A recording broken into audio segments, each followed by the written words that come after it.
We'll call the meeting to order. Joan, please call the roll. Hamilton? Yes. Rasmussen? Yes. Sprivelinski? Yes. Boyer? Yes. Ledger-Taylor? Yes. Hammond? Yes. Howley? Yes. Thank you. Council, are there any changes or amendments to this evening's agenda?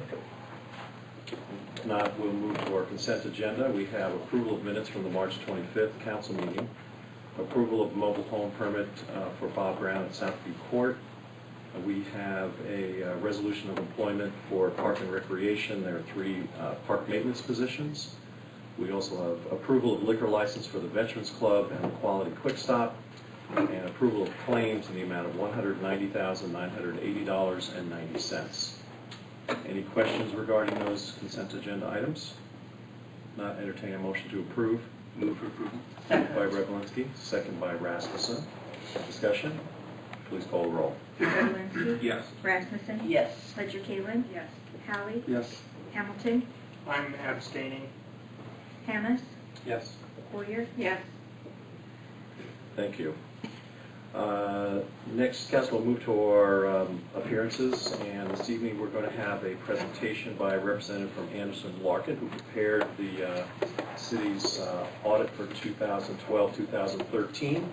And if you could come up and join us, Council. I know you're just receiving a copy of the audit, so we won't be taking any action on it tonight. We'll have that on our agenda for next meeting, but if we could get the highlights on that, I would appreciate it. I'm sorry I didn't have your name before the meeting. All right.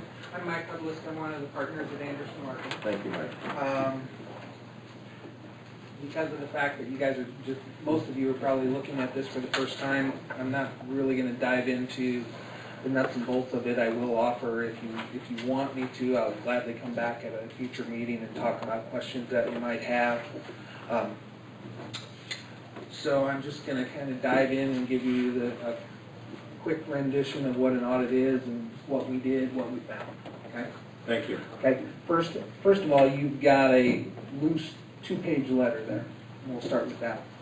Okay.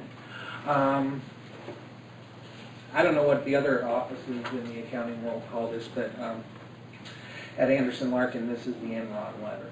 Okay. As a result of Enron and some of the other accounting things that took place 5-6 years ago by now, the people that tell us how to do audits came to the conclusion, and not just us, the accounting world in general, they came to the conclusion that there were some things that auditors were finding that they weren't necessarily relaying to the people who govern the entities that they were auditing, and that's you guys. Okay? So basically that letter is very boilerplate. If you read through it, you're going to read a lot of, no, I didn't see this, no, they didn't have this, no, we didn't see any occasions of this happening. And when we read through that letter, if we see no, no, no, no, that this is one of the rare instances, no is good. Okay? And when you read through there, that's what you're going to see. A lot of no, this doesn't apply to them, no, we didn't see any of that, no, they're not doing that. So that's good. Okay, if you turn to page 2 of the audit, we audited the financial statements of the City of Fairfield for the year ended June of 2012. And second paragraph says we conducted our audit in accordance with generally accepted auditing standards and government auditing standards. Those are the 2 sets of rules that a government has to follow. In addition, included in government auditing standards are all the Code of Iowa stuff that you guys have to follow. You know, you have to do your budget by a certain time. You have to amend a budget a certain way. Okay. Where are we going? Okay. As a result of following these rules, what we do as an auditor is to give you guys an opinion. Okay.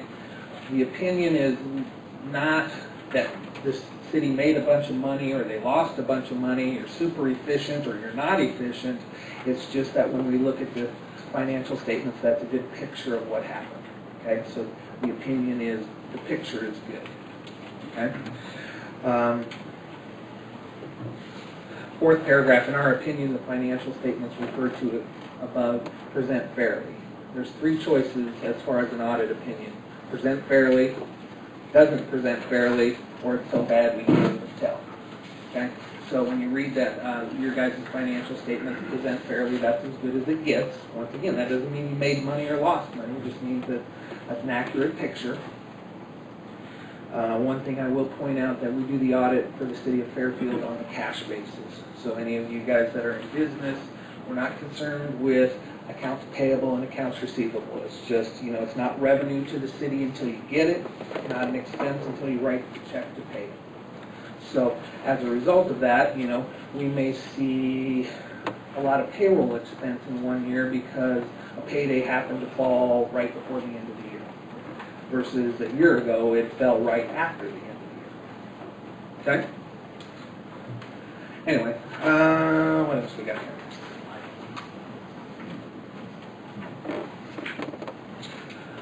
I think, like I said, because you guys are seeing this for the first time, I'm just going to mention that the audit report talks about things that we found. Okay? Several of those items that we found are items that a year ago were the same situation.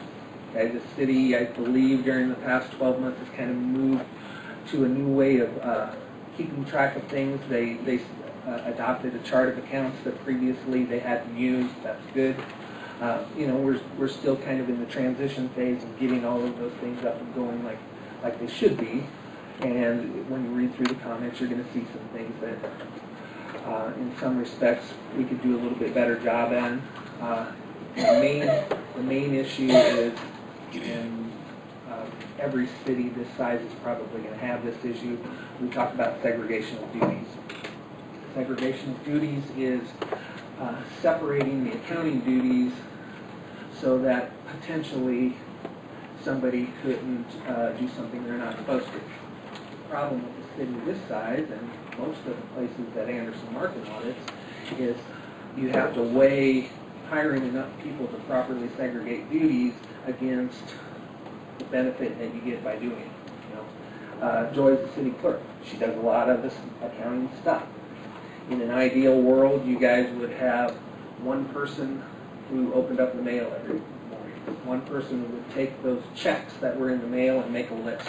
A third person would take those checks and report them on the deposit slip. A fourth person would take that money to the bank. A fifth person would check the deposit slip when it came back from the bank. A sixth person would take that information and put it into the computer system. And a seventh person would do the bank reconciliation at the end of the month. So now we got 7 people. How many you got on your staff, Joy?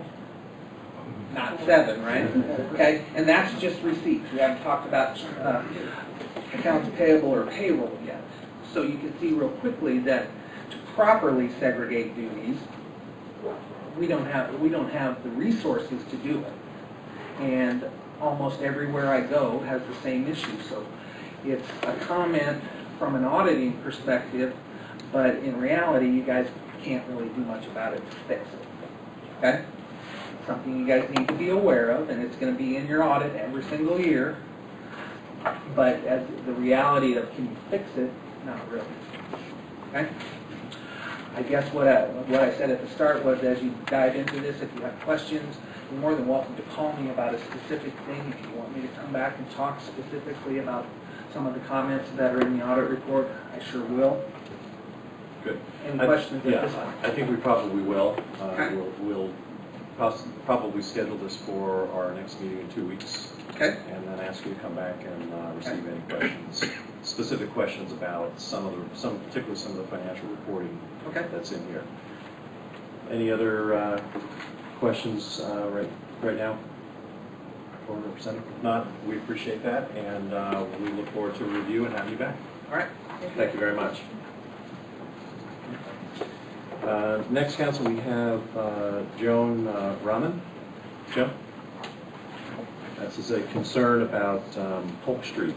And we've had a presentation about the condition of Polk Street before, so I think we are familiar with it. And I know our street superintendent is here, and if there's anything that we can update you on, we will. But go ahead and tell us your concern. My concern is that Polk Street is always, well, it's almost really an alley. It's never really been made into its proper street. It has been full of potholes for as long as I've been there, probably now 18 years. last year when they, or I guess it's 2 years now, time flies, when they were redoing Second Street, they were actually going to widen it by 4 feet all the way down. They didn't do that, and at the time we kept asking them, we, the residents, would they do something for our street? And they were planning kind of to do it. They removed telephone pole from my property, and we thought surely this is going to work this time. So what they did do was level it and put some kind of Chip and seal is... Yeah, a new is what we- seal. Yeah. But this is supposed to have been a high-tech type of a sealing thing that Well, it's actually low-tech. it's extremely low-tech. But- It's gravel on a kind I'm of a sorry if hard we made it bed. sound high-tech. And it's also gravel that's very, very, very dusty. Yeah. I have dust, and I did bring my computer because I have pictures of the level of dust that's on my screens, on my windows, on my porch. As trucks and cars drive by, as bicycles drive by, as kids walk by and kick it, it is so dusty. And it's a health hazard for me. I can't open my south windows. I can't, the people on the other side can't open their north windows. Everybody on the street, and it's really not a street, has signed this paper. We really want something done. I said, could you just lay down oil? I don't care, it's fine, do nothing else. Come once a month, throw down oil. Well, no, we're not going to do anything of the sort. This is really, really bad. And I just got an increase in my taxes, or I'm about to. And we pay pretty high taxes for that area. I mean, we should at least have something that we can open our windows. Joan, let's get a status update on that. Let me just ask you a question about the dust, because what happens after the chip and seal is put down is there is a layer of oil, and then there's a layer of very fine lime chips, and another layer of oil, and then another layer of lime chips. And yes, they are dry, but it's designed so that as a car or truck or something drives over it, it will be Embedded? embedded into the oil and then essentially become something that is a low-tech asphalt.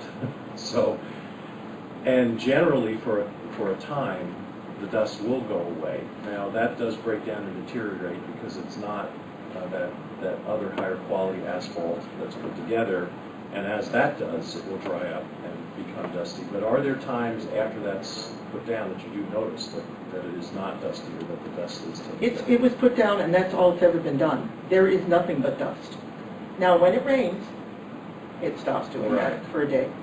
Now, we generally, with our chip and seal streets, we try to get all of them on a schedule of being redone over, Daryl, how many years do we try it ideally? 4 years. So it may be in year 3. Can I show you a picture or two? No, we don't doubt what you're experiencing. I just want to get an update from Daryl about where Polk is right now on our schedule of being redone. It was just done last year. Okay. All right, so, and it's dusty.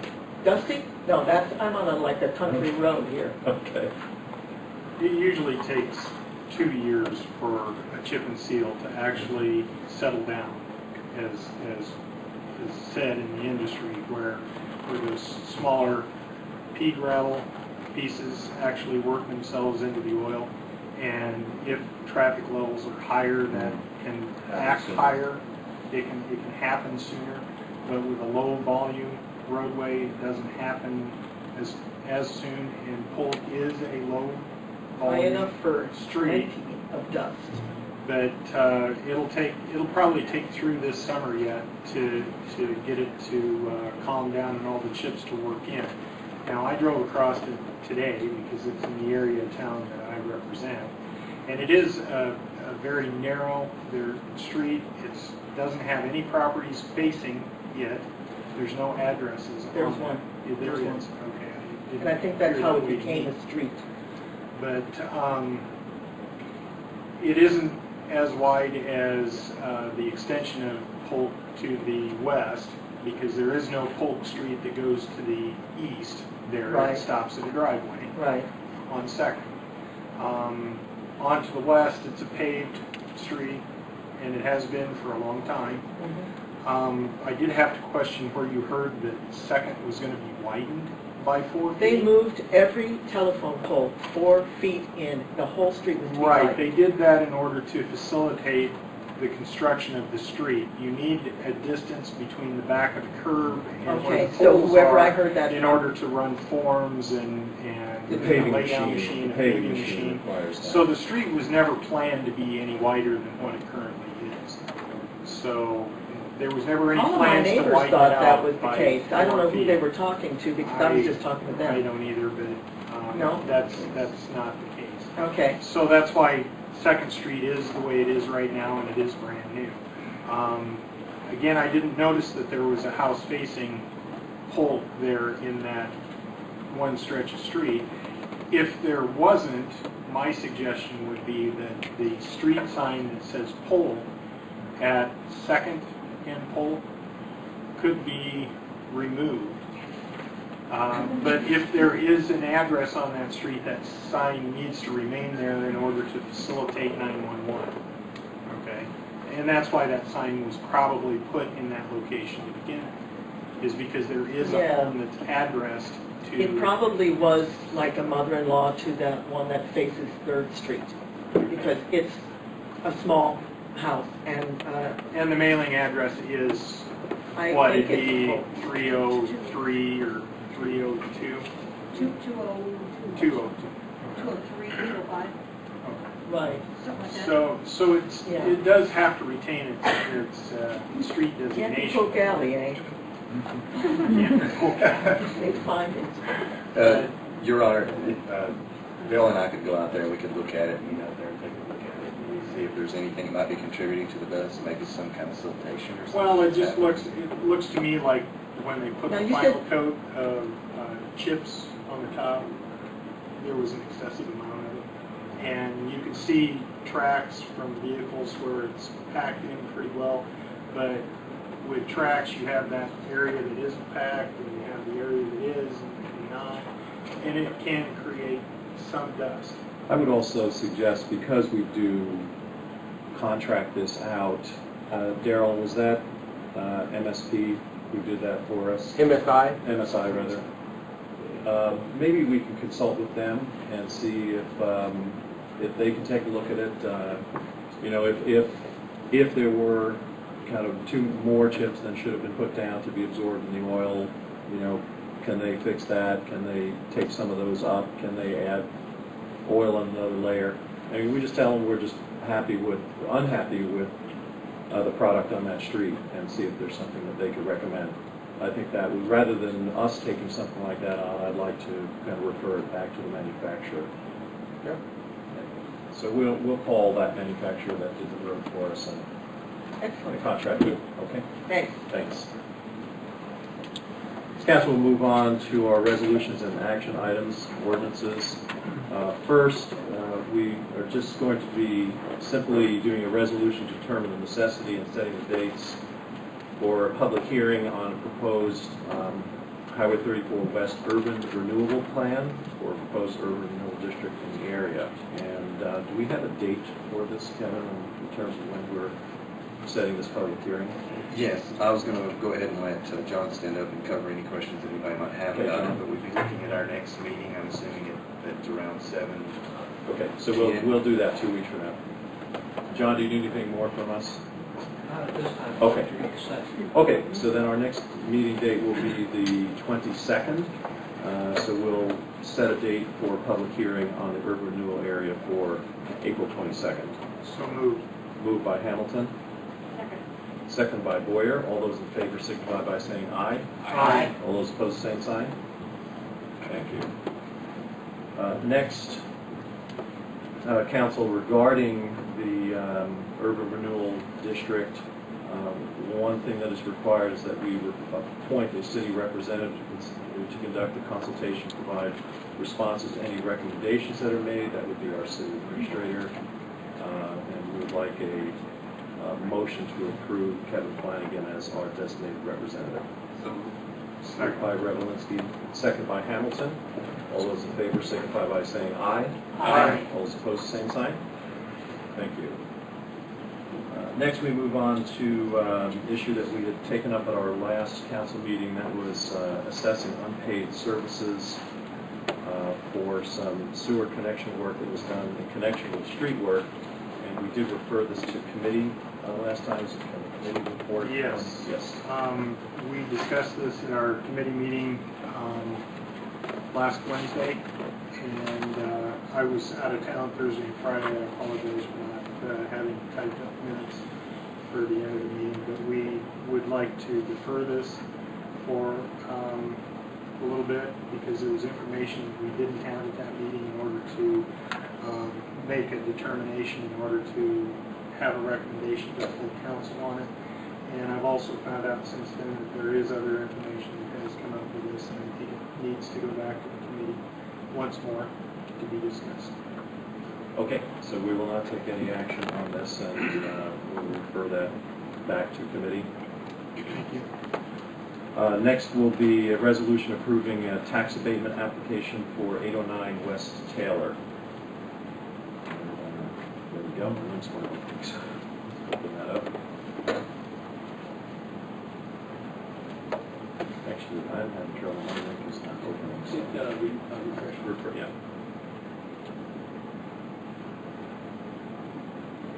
So Kevin, can you give us the background on this property? Yes, I was going to get Tracy to speak to the abatements. I think he brought, did you bring those in to the office? Tracy? Oh, I was like, it's kind of like Crowded room. He was like, no. Yeah, for sure. Okay, would you like to stand up for a minute and speak to these, Tracy? The real Tracy? Please stand up. Yeah, I brought those, there's two of them, one on Highland also I brought to the city on behalf of a couple developers. So the first one on that I think you're speaking to now is what we commonly referred to as the old Nelson Nursing Home. Mr. Kuster, who's part of the investor group who's going to be converting those to apartments, is here. He could probably answer any questions, but simply they're going to, I think you all should have in your packet a description of the improvements and somewhat itemized cost and what we believe the cost would be. Now, obviously, it depends on what the assessor assesses those at, but I certainly think this is worthy of tax abatement. Okay. Now, I guess my only question is we do have a rezoning request before the council also. Is that action we want to take before rezoning? Would that influence what's done with the property?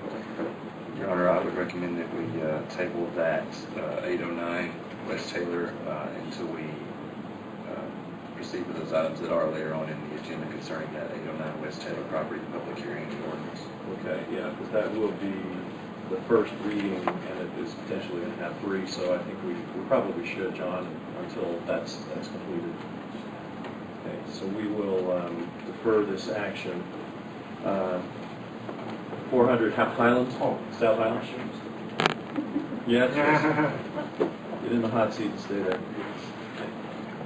The next tax abatement is on Highland, and that's the old hospital.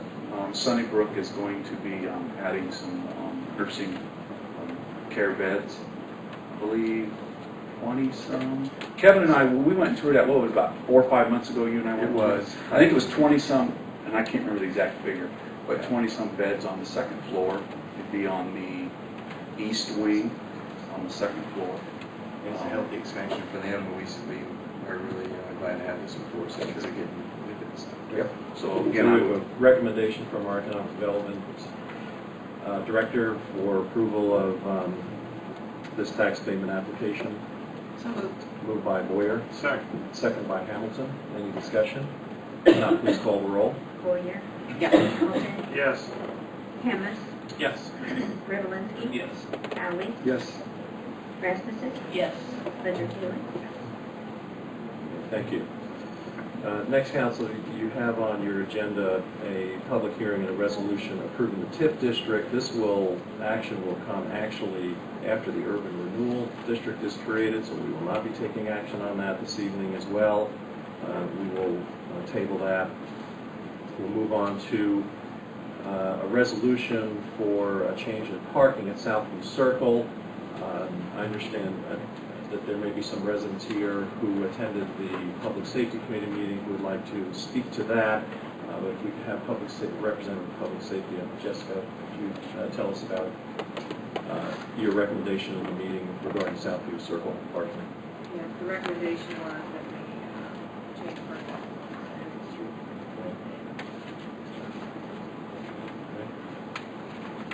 So we'll make a motion then to approve that.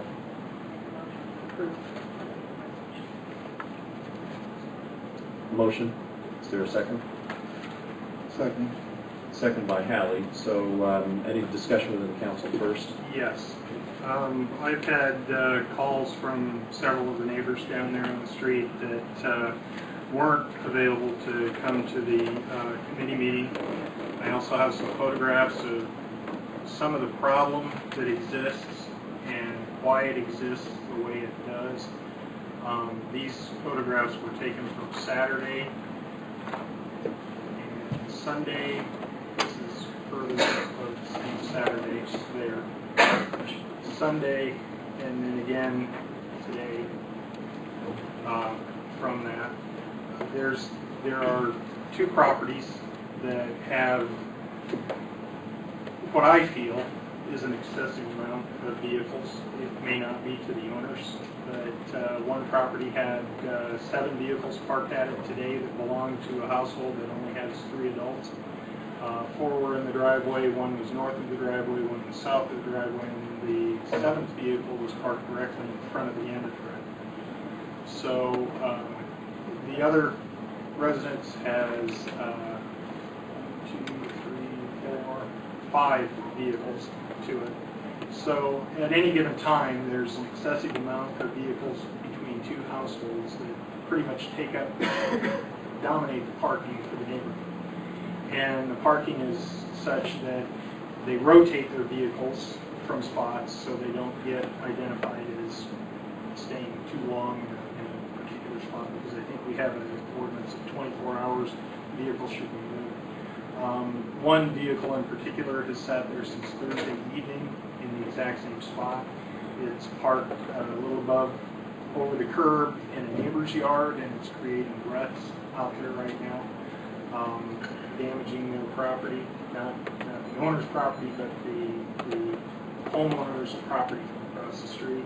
There's also been questions raised about how brush pickup would work then for the west side of the street if all the parking is on the west side. If someone puts out brush for the spring and fall cleanup, are we going to have the homeowner be responsible for asking people to move their vehicles so that the city can come down and pick up that brush?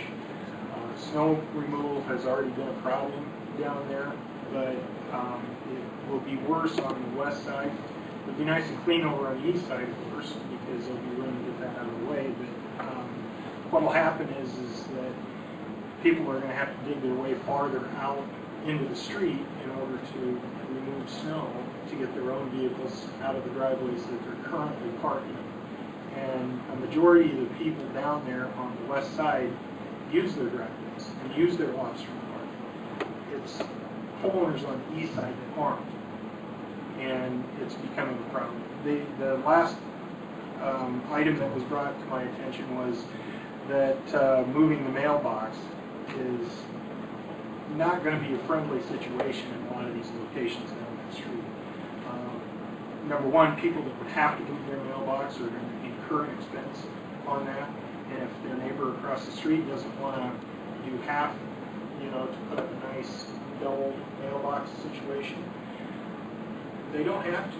I mean, and there are high tensions in this neighborhood already, so you're going to ask those people that are going to get all this parking in front of them to negotiate with people that don't really want to negotiate in the first place.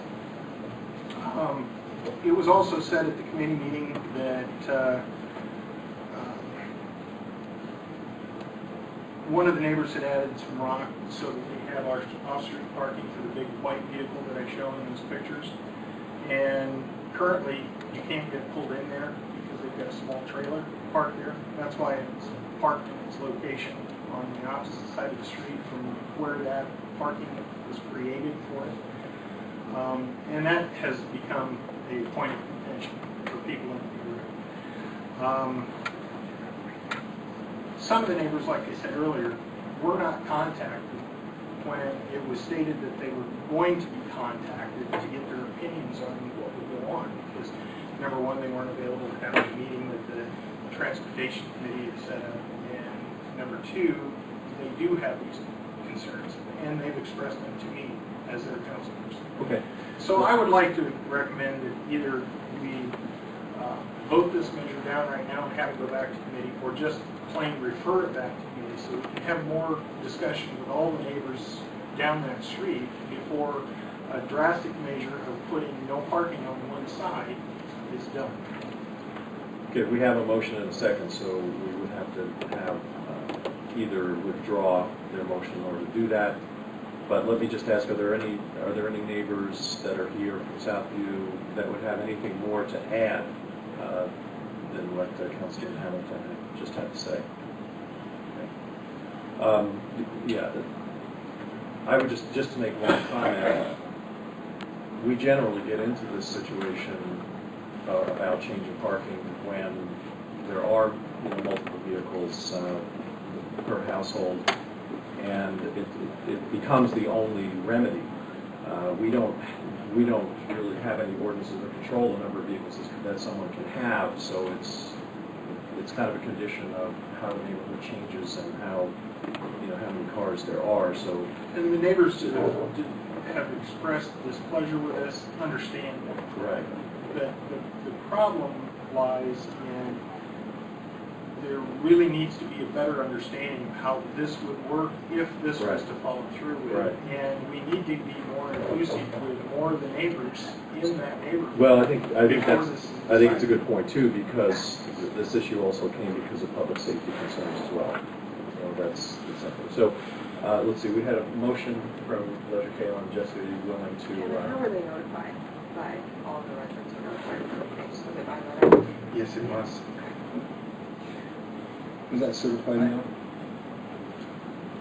I've certainly driven around that, twice, because when it was brought up, and, I happen to have a friend who lives in that area, and, and driving around, as I say, 2 different evenings, I really feel that, moving the parking from one side to the other is not going to solve the problem. I think it's only going to make the situation absolutely, become more contentious as far as, I think there's going to be more hard feelings and more difficulty because of the parking situation by trying to, I think what we're trying to do is right, but it's not going to work, I guess is what I would say.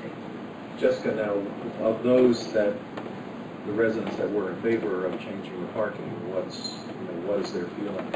I think our biggest concern was the public safety portion of this, with getting emergency vehicles through, and so I guess that's our biggest concern with it. And so if we want to take it back to committee, I can withdraw my motion. Sounds like maybe we need more discussion. I did have. I think if people feel that they weren't heard, it might be a good idea, because it is such a sensitive subject. So, Michael, if you would withdraw your second. Sure. Of course, willing to slow down the process so people could be heard, but I haven't heard any alternative solutions presented, and I don't know what else we have in our code. You're talking about regulating what people park. You can't tell people where they can park in the street. Probably one of the best solutions, though, is to actually look at an ordinance to keep commercial vehicles, large commercial vehicles, from parking on city streets. At that point, I understand.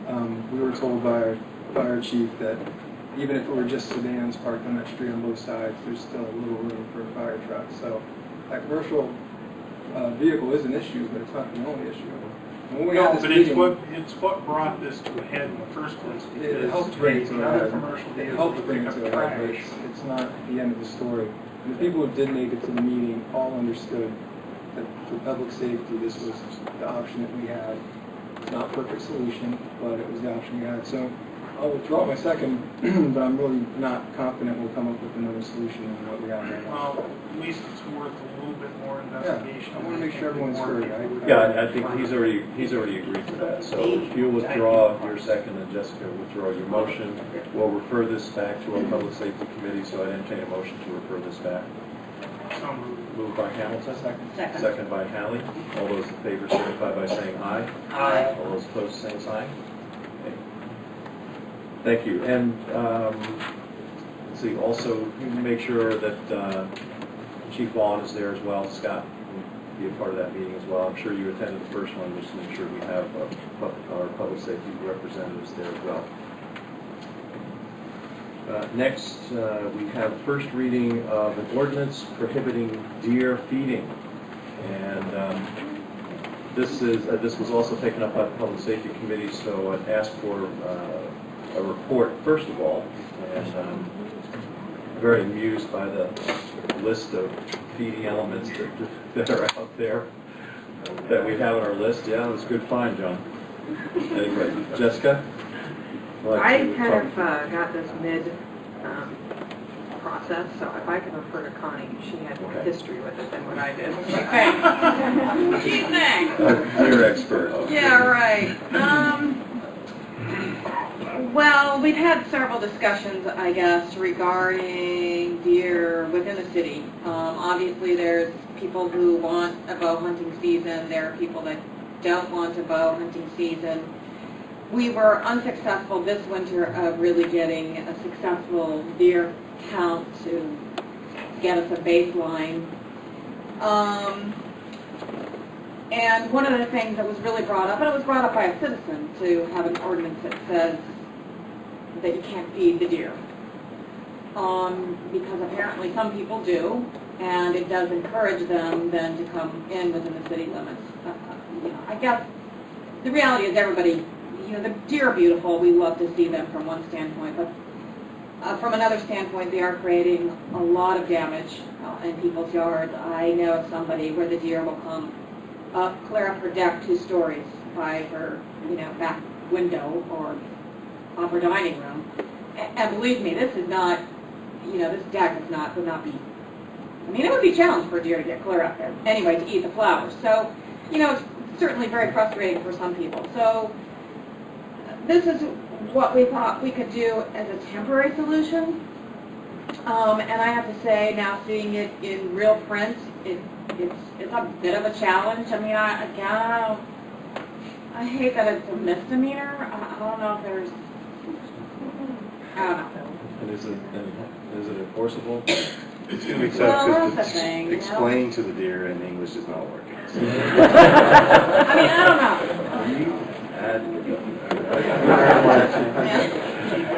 So, anyway, so I guess it'd be nice to hear John how he went through, how he got this, and take us through it. Finally, a really fun ordinance. Yeah.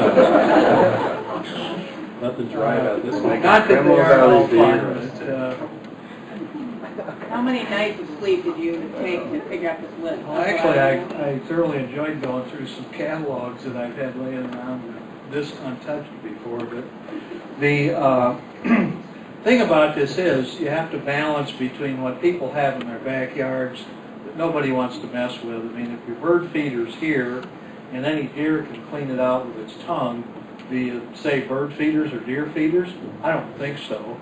If you have hanging ears of corn from your trees in your backyard and squirrels and birds are going there, but deer are also, is that a deer feeder?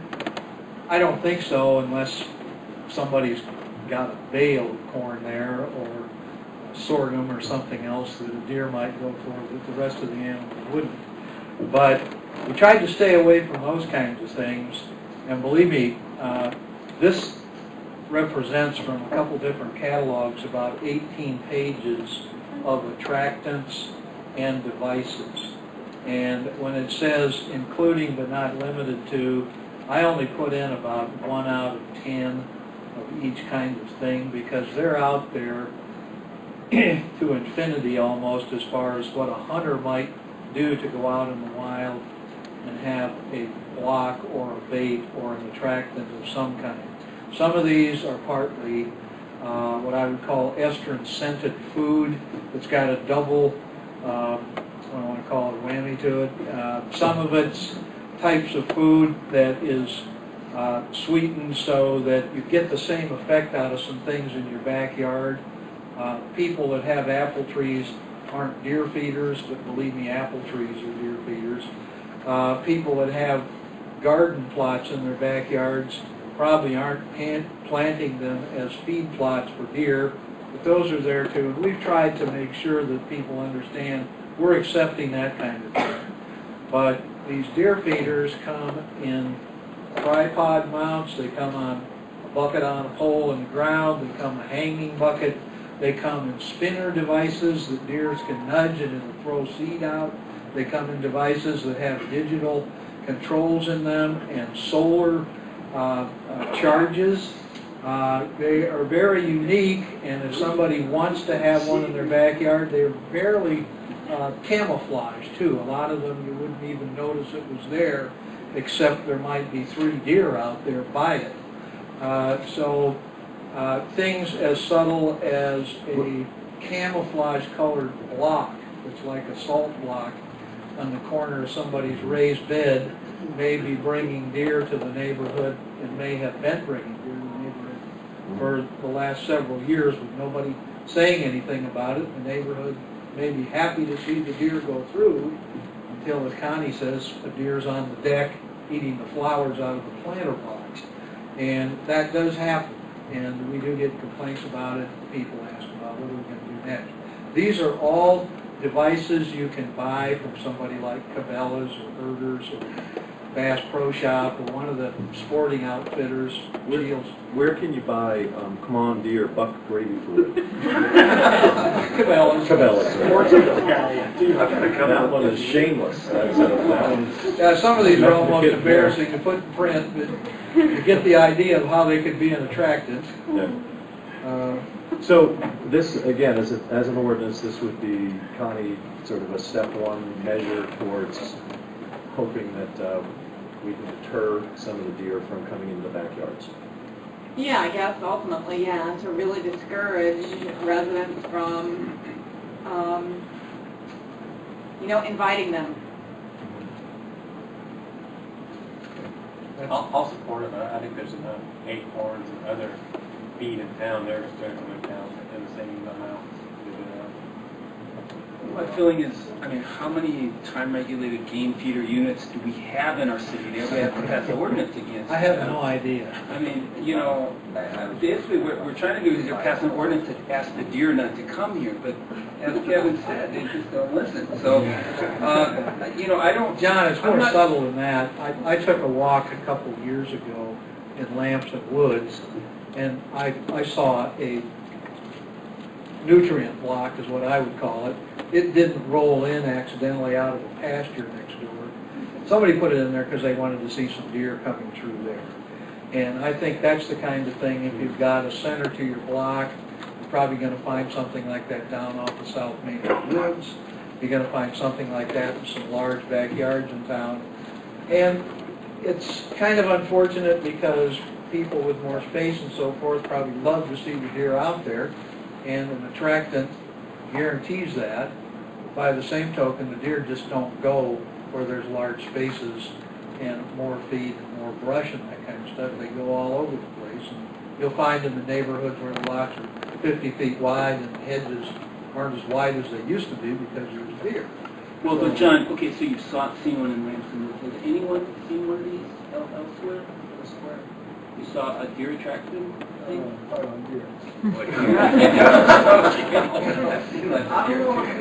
One of the residents that came to one of these meetings said that there was a couple of houses on South Main that are intentionally feeding the deer.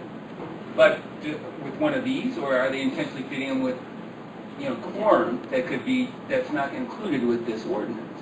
It was intentional, is what the person said. Well, it may be, but again, I'm just questioning the need to pass an ordinance about something that we're not even sure is being used here. Chief, I mean, it makes a statement. I would ask the question too, how would you go about enforcing this? Is this going to be complaint driven and then? It'd be complaint driven, officers or would if resolve? we're doing something like a nuisance order or ordinances, and we're going through and looking for other things, and we spot them, then we go, you know, we need to take this down. Okay. This is designed along the same line that we did with our swimming regulations in the early years, where the first violation or two is intended to be a warning.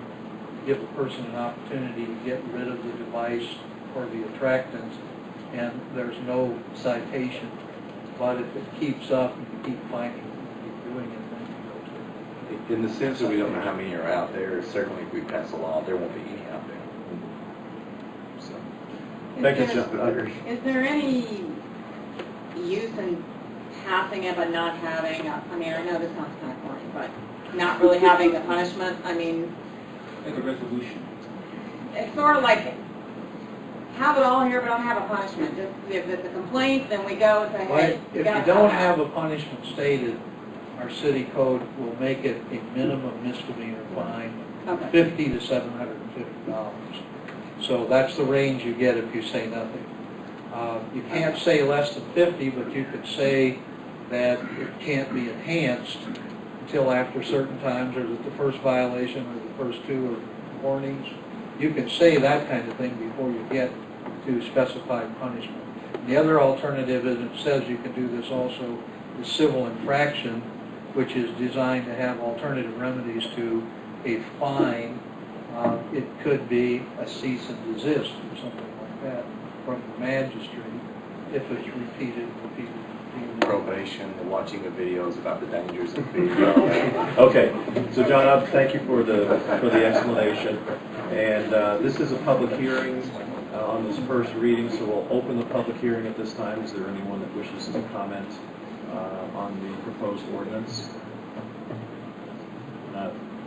We'll close the public hearing and ask if there is a intention to move this from the first to second reading. So moved. Moved by Hamilton.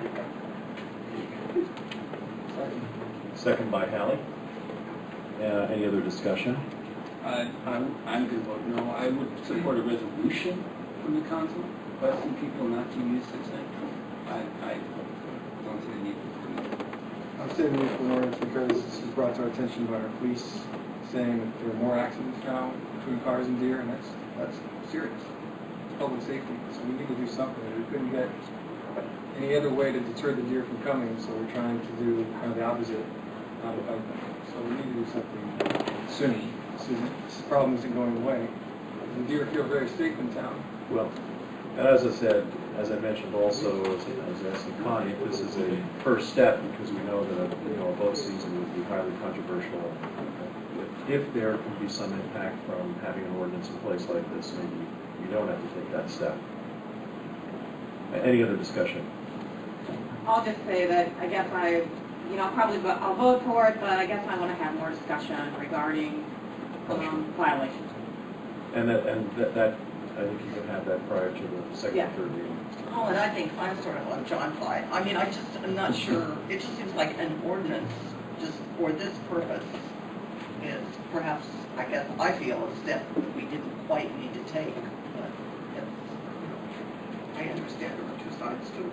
So. It's a little restrictive, and with the ramifications of what else you would outlaw for feeding other animals is in there too. I understand that. If there's any discussion, please call the roll. Hamilton, Yes. Hallie, Yes. Boyer, Amos, Yes. Rasmussen, No. Ledger Kalin, Yes. Rivalinsky. No. Motion passes 5-2 from first to second reading. Next, council will move to a resolution to waive the right of jurisdiction over Liberty subdivision. This is a small subdivision that's outside of the city limits but within our 2-mile jurisdiction. Kevin, would you comment on that? Yes, Your Honor, correct. This is within our 2-mile jurisdiction for a zoning code, and we did look at it. We found no real problems with the subdivision. The right-of-way was adjusted to be equal to what the city could accept. I think there were some small changes in some locations of water hydrants with the fire chief, but that was about it. Other than that, we found no problem with waiving our jurisdiction. John, would you like to add anything to that? Well, I guess basically the only thing about waiving the jurisdiction is we just don't say yes or no back to the Board of Supervisors. Board of Supervisors already approved it. So we're They okay already with did just approve it, leaving it yes. alone. Nobody's asking us for more services. Okay. So on record, we will waive our right of, we would be on record as waiving our right of jurisdiction. Yes, sir. Okay. Entertain a motion to approve. So moved. Moved by Boyer, Second. second by Hamilton. Discussion. All those in favor signify by saying aye. Aye. All those opposed, the same sign. Motion passes. Move on to a resolution regarding the annexation of 2125 Libertyville Road into the city limits. Kevin, could you give us background on this also? Yes, Your Honor, this would be the property that Casey's is going to be constructing upon, and we're excited about that project, and this would be bringing the property into the city's corporate boundaries. It's a good move for us, and we feel like it'll be a good construction project and a good addition to our business community. Are there any other properties other than this particular property that are being impacted by the annexation? Yes, in the sense, I guess not in any tangible way, in the sense that from just the annexation now, of course the construction of the business entity itself, there may be folks here who would like to comment on that today regarding the rezoning to follow here. But it's a convenience store, and it's going to be building next to some single-family lots, so I mean, there will be some impact on what level. I think it would be fairly benign. Not a lot of noise there. There will be some distance and separation between the two uses as far as buffering, landscaping, and while some of that may be conifer provided screening, typically it is in corporate installations of this nature. But as I said, there could be folks here who would have more to say on that. Okay, and this has been through planning and zoning? It has. Okay, and this comes approved through planning and zoning and recommended to the council for annexation? Yes, it does, and I would join with that recommendation. There are some property owners here are interested in commenting on the rezoning. I don't know if the plan is Okay. Actually, if you could come up to the podium, Steve, you're on camera, and we need your voice record here. My name is Steve Ferry. I'm at 1712 South Main Street, which is, I believe, next to the property. If I understand it, this property is on the corner of Libertyville and South Main. Yes, sir. Is it just the corner lot where the house is now? Yes, it is. So there's actually a lot in between my property and where the side of Mr. Casey. Are there drawings of it? Has it been through some sort of preliminary design? It's been through planning and zoning. Okay.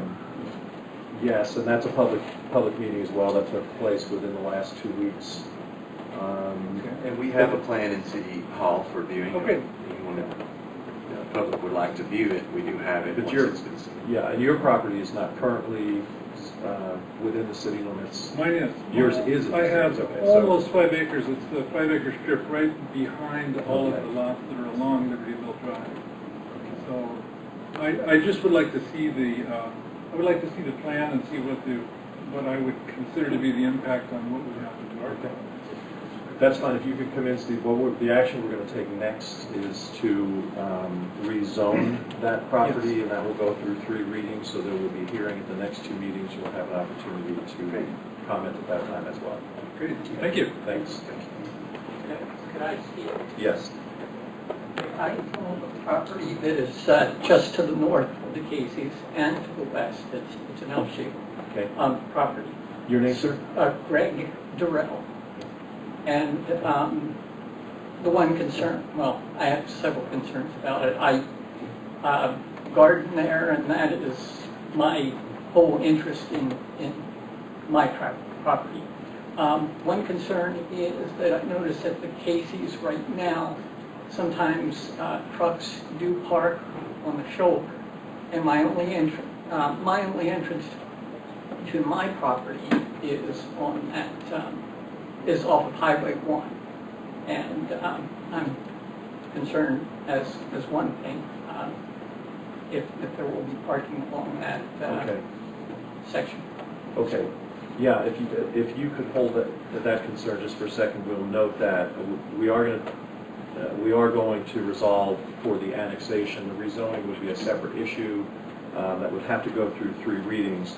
But let council entertain a motion then to take the recommendation of planning and zoning and approve the annexation of 2125 Libertyville Road. So Moved by Revelinsky, second by Rasmussen.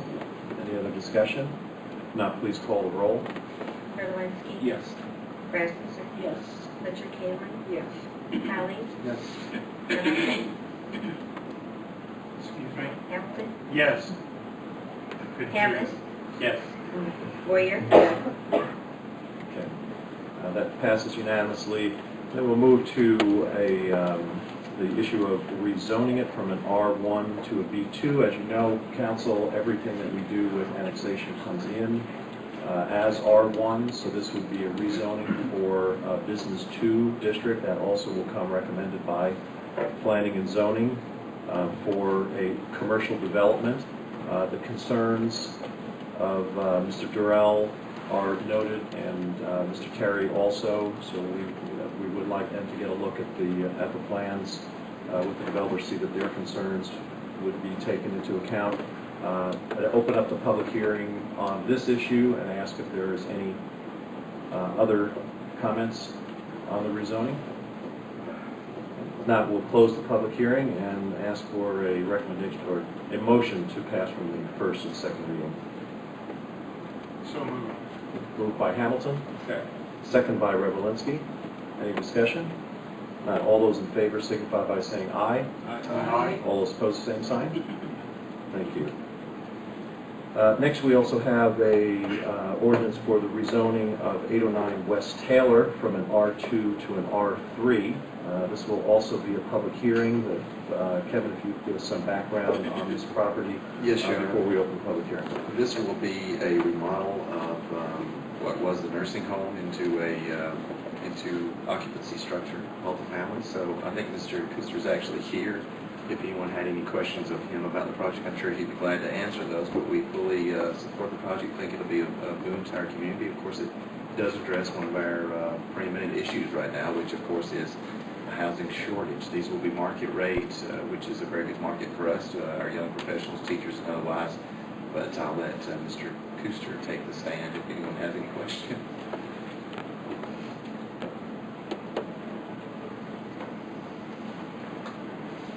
Hello. Hello, Joan. Yeah, if you could just give us background on your project and why we're rezoning from R2 to R3. Okay. Well, as most of you know, the property was formerly the Nelson Nursing Home and was used for that purpose. When my company bought the building and surveying what it could be used for, we felt that use as apartments would be the best use for that building. And certainly, my partners are also involved in the Sunnybrook Assisted Living and the Living Care Center, and many of their employees, our employees, are expressing a need for housing in the community. Okay. Thank you. And then this went through planning and zoning. Issues of parking and the kinds of traditional things that would come up were taken into account at that time? They were, Your Honor, and everyone felt like, in a practical sense, that this use would not have any higher impact than past uses of the same building had on traffic level, occupancy, number of people they actually put on the street level, much similar impacts, and so we had a unanimous vote. Okay. Council, any questions for Mr. Kuster on the project itself? How many units are you looking at putting in?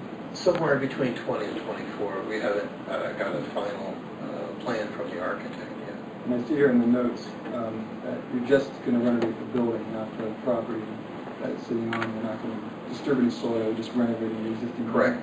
Correct. Anyone else? Okay. At this time, I'll open up the public hearing and ask if there's anyone that would like to address the rezoning of this property from R2 to R3.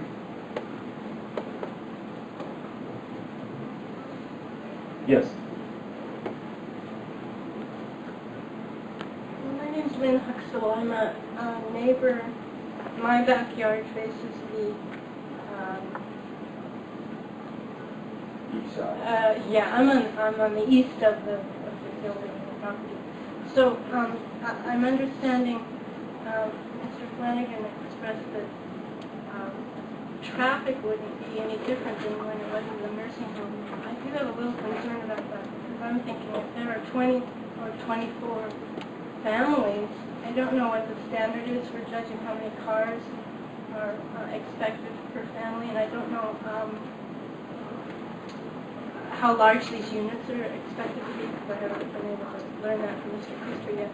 So, Let's ask that question. John, is there off-street parking? Yes. And how many stalls are there for parking? I think the city requires 1.5 parking spots. 1.5 per unit. Indeed, it's going to be fairly easy to meet the parking requirements. yeah, the considering parking, amount of units. I'm not as concerned about the parking, which maybe this is a moot point, so this is a little new for me to consider all of this. But the traffic, I'm thinking the traffic is going to be very different than how it was in the nursing home. So The traffic, ma'am, will be different. It will be a lot different. The constitution of the traffic itself will be different. If you look at an institutional use such as a nursing home, you have a fair mixture there of not only the family members and different people who are coming to visit the people who are in the nursing homes. You also have employment, numbers that are on a regular day. There's 3 shifts, I guess you're usually seeing. And then you have supply traffic. The trucks that are large truck traffic. I'm that's very coming. familiar with that one. Yeah, of course. The trucks would So come is in your point that it may actually diminish? Yeah. I think my point is that it actually will diminish to some extent, especially the heavy truck traffic, which is much more dangerous than passenger traffic. And I think you'll see an average number, a few less average number of cars in the overall traffic. Much less noisy. I think my concern was there's very little traffic moving in the night or late night with the nursing home versus conventional residential. So it's just going to be, more dense population. So the zoning is a bit of an issue since it's all single-family homes in the area. But Thank you. thanks. Anyone else like to comment? Well, it's currently zoned R2 Yes. down there, which is Multi-use, multi-family right. use anyway. You're increasing it to R3, which means it's going to be a complex, right? That's more than 3 units. That's kind of how our zoning works, Yep. right? So, Yes, sir. I'm Gary Askew on South 8, 1100. We're directly east of the nursing home. And I guess a couple concerns that I have. We moved up here about 5 years ago to a very quiet, friendly, peaceful place. We've appreciated that. And the one that concerns me the most, now you said multiple family. Does this mean low income?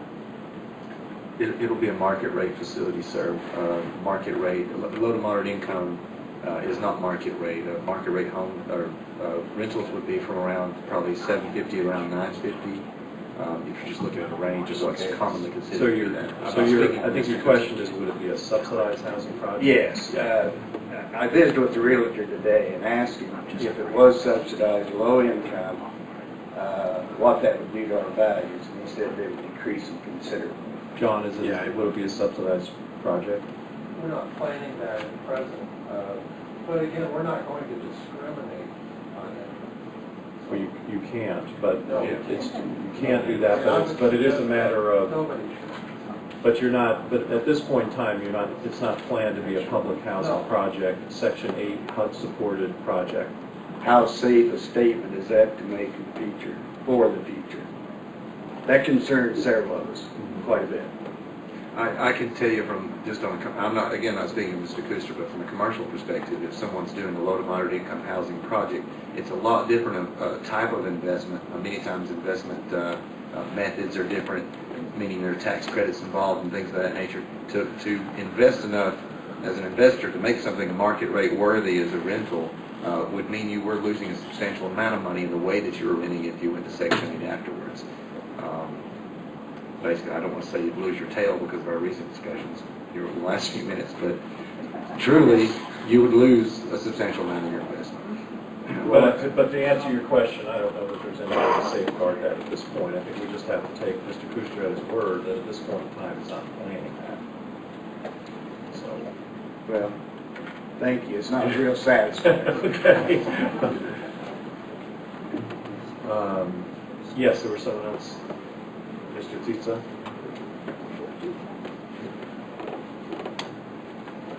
I guess I'd also like to just go ahead and voice my concerns with this. Exactly what we brought up, that what kind of guarantees do we have that this is not going to turn into a low-income housing project in the future? And, I mean, we can take him for his word at it, but money speaks louder than words, obviously, eventually. So I'm very concerned about that. I'm also very concerned about the safety. We have a situation on the other side of the street where there's some housing developments for low-rent families, and the police have been there very frequently. And I think you know what I'm talking about. And so that's a big concern in the neighborhood of that complex. And as far as the traffic goes as well, we want to make sure that traffic stays avoided. So I don't really have anything else to say. Okay, thank you. We'll definitely note your concern. John, what's your intention for the quality of the building that you're going to build? Who are you going to try and attract for this? Is there anything more that you can tell us about that? I understand that's your business, but seems to be the biggest concern that's coming up.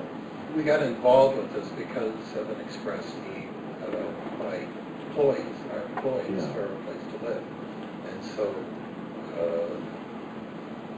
as Kevin mentioned, we are going to invest a substantial amount of money in this building to get it back to where it's something to be proud of. I would say if we don't do this, then property values in the area will decrease because that building is very close to falling apart if something's not done. So.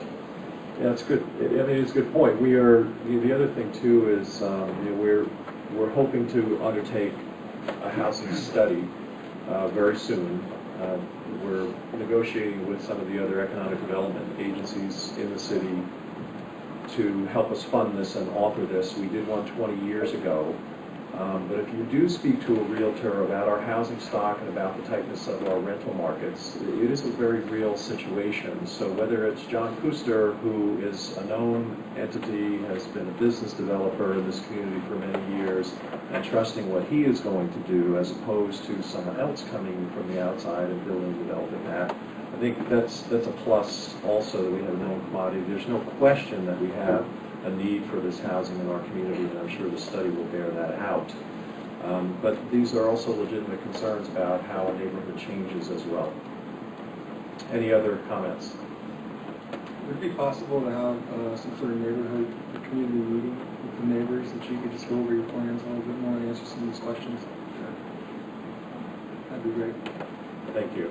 I'll close the public hearing at this time and ask council what their wish is for this first reading to rezone 800 West Taylor from R2 to R3.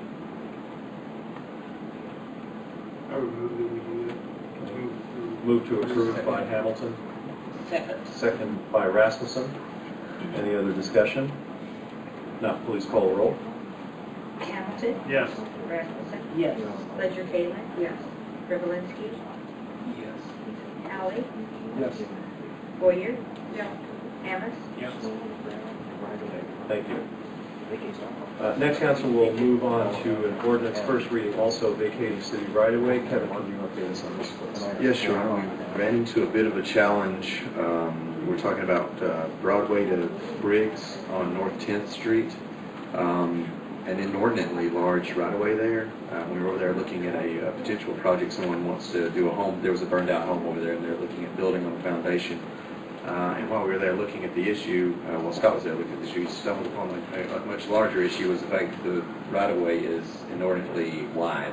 So it's a bit of a challenge in the present situation along that street line on the west side. So we're basically recommending that we vacate a needless 6 foot of right-of-way along that western front over there between those Briggs and Broad, and make not only a good development solving a potential blight problem for us possible, but also to get some sort of reasonableness to the right-of-way along that stretch of street there.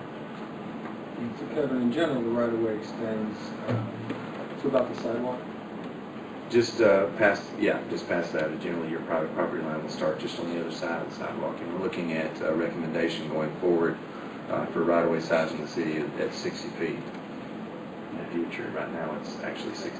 66 has been a common measurement in the city code. Actually, it's just 50 feet. But we're recommending 60 to our developments as we go along, and we'll be recommending that change as part of the likely part of our codification process as well as our new zoning code process. But bear in mind, there's several places in the code that where the right-of-way is actually mentioned, to which Mel is actually researching and finding all those locations. So when we change them throughout in a constant manner. Okay. This is a public hearing, and I'll open it this time. Are there any comments on the proposed changes to the right-of-way? Now close the public hearing. Council, as you wish. Just a question, I mean, have we done, A good examination of the infrastructure that's underneath, prevalent yes, on the thank city. you, thank you, Master. One call. Yeah, one call, that's what I was trying to. We're on one call. And find out where all this stuff is. We're comfortable in the sense that we're not going to be affecting anything when we do this right-of-way change, because the right-of-way is still quite large there. We're not actually going down to having a lesser than what would be normal right-of-way. It was just that the right-of-way is so much further out than it should have been, and actually ill-centered as well. It jogs on the street, but the street jogs. So this is probably a right-of-way that's been there for quite some time, and the street jogging at the time was probably solved by just, well, let's just add another 10 feet of right-of-way, and that solved the problem at that point. I don't know how many years ago that might have been. It's just a guess, but sometimes that's what will happen. The street jog, you simply expand the right-of-way and go on. So this is a corrective action. We believe so, and it's not going to affect any of our infrastructure or anything that's decently needs to be. Would it be worth at least checking? I mean, this is an ordinance that we're passing in the first reading tonight. I mean, could we at least check? Scott, you already did check. I took Daryl and Carl both over to the area with me, and they're quite comfortable that they have nothing in either of their departments that would be in that right of way in the area that we're vacating. You're also talking about electric and fiber or other things that might be out there. Have they been identified through a call to one call? We didn't make a straight up call to one call to identify any of those seeming. They're going to have to do that before they start digging for their foundation too. So. Yeah, with this 6 feet there yet remains. But we should know that before. We should know that before, and we do have some time. This is an ordinance, so it's going to have to go through 3 readings. So maybe it would be prudent for the city to make that call so that we know before the second reading comes up that we don't have any of these other utilities that may possibly be out there in the area. It's good that we're comfortable that our own utilities are out there, that there are others that are in the community that we need to at least acknowledge. Yes, and we're vacating. We're not selling it, but we are vacating it. But I would mention too, there's probably about 10 feet of right-of-way remaining. There's a great deal of actual right-of-way remaining. Right, but relocation would have to probably take place if there is somebody that's outside that. They don't want their utility to be on private property. What is going to happen is if there is something there and we make this change, then that would be the case. Oh yes, indeed. We'll definitely do so that. We'll ask Chief Vaughn to call to make the one call tomorrow. Great. Thank you. So we have a motion. We have a second. I move that we pass this. Right. We have a motion. Second by Revelinski. Any discussion? If not, please call the roll. Hamilton? Yes. Revelinski? Yes. Hammond? Yes. Boyer? Yes. Howley? Yes. Ledger Taylor? Yes. Rasmussen? Yes. Thank you. Your Honor, I would request that we table the next 2 items. We have action items on a wastewater amendment and also on local departments. Those are going to come up for future discussion, so we will table those. We'll move on to a brief presentation on a shared community calendar from Tony Camaro. I have a You can pass those to the chief, she'll pass them to you.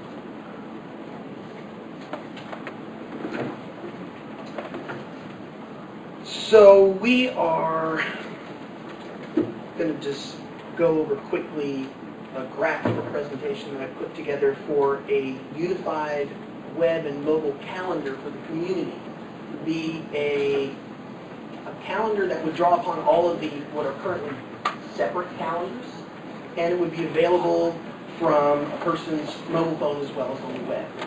And who's doing this? It is a company called Transaction Evolution, or Iowa LLC, and we are the people that organized and developed a plan called Hero Rewards and a strategy, and provided services over the last couple of years during the summertime, first here in Fairfield and then in Ames, Iowa. And we developed a broader strategy to provide a service to the community, and this is kind of like an inception point for us. It's a free utility for the community that is essentially a unified events calendar. It's a web and mobile calendar that people can access from anywhere that will show community events, music, entertainment, sports, civics events, volunteering kind of activities and events, as well as educational events. And Fairfield's a community that has a lot of stuff going on, but nowhere really that you can browse and filter through the different types of events that you'd like to see. So it's a utility that is basically designed to provide a convenience for the community and also a touch point for people to experience and have access to the different aspects of the culture of the community through this unified calendar. And so what we're asking for is, as we launch this product, we recognize the importance of having kind of a core set of fundamental events and content that's useful as a utility to the community. And so we're asking for the city to sponsor an account on our platform. It's software as a service for the appropriate departments that are part of or adjacent to the city. That could potentially include the Community Volunteer Center, maybe the library, the Fairfield Arts and Convention Center, the Sondheim Center. We've talked with them and showed them the software, and they'll probably be able to provide some feedback for you on that. Parks and Recreation actually did a pilot with us last year. They actually paid for the software, full retail price, what other companies pay for. We currently have customers in Fairfield and other parts of the country using the software. Parks and Recreation, the Roosevelt Center, school sports and organizations, maybe the Chamber of Commerce or FIDA, where people could actually look on their mobile phones, and I lost my phone today, ironically enough, and be able to see a calendar that contains all the different types of events. And so if you wanted to just tune into the sporting events, you could just, with one click, tune into the specific categories that you're interested in. So as a utility, we think it'll be very useful. We're willing to actually provide the service at our cost to the departments that are identified by the city, and I'll share that with you guys offline. So let me just quickly go through some of the features of it. Okay, it's more than a calendar. It's a web and mobile calendar, but it's really a social media management platform. You use it like a calendar, and you set up all the events. These wouldn't be internal things. These would be things for the public. So the police department maybe has public events that they want the community to know about, and then it would publish all of those events on autopilot across the social networks. So your LinkedIn page, your Facebook page, your Twitter post, all those kind of things, would be taken care of. Come up to the microphone so the audience can hear you. Okay. So it's a calendar that you organize it like a calendar, but it also broadcasts those events across the social network. So if you have people that are subscribing to your Facebook page, or people are associated through LinkedIn or the various social networks, then the calendar is also driving a baseline of posts for you to stay out in front of the public. So if there's departments like FIDA or Park and Rec, people will be able to see those on Facebook, but then also link over from those posts back to the calendar where they can find the spectrum of events. Tony, this is obviously this is would be a great tool for the whole community, a great service. It's one that we identified in a different form 10 years ago when we did our strategic plan that we had, at that time we were talking in terms of websites and a portal. One portal for people to come through and, one calendar. And we had, a lot of discussions about it, and we understand that it's a matter of full participation for it to be effective. So there's there's an element of work that I think that your company would have to do to get the buy-in from all the significant players within the community to identify that, recognize that as the place that they're going to make sure that they get information to about scheduling events. Otherwise, you have another partial calendar.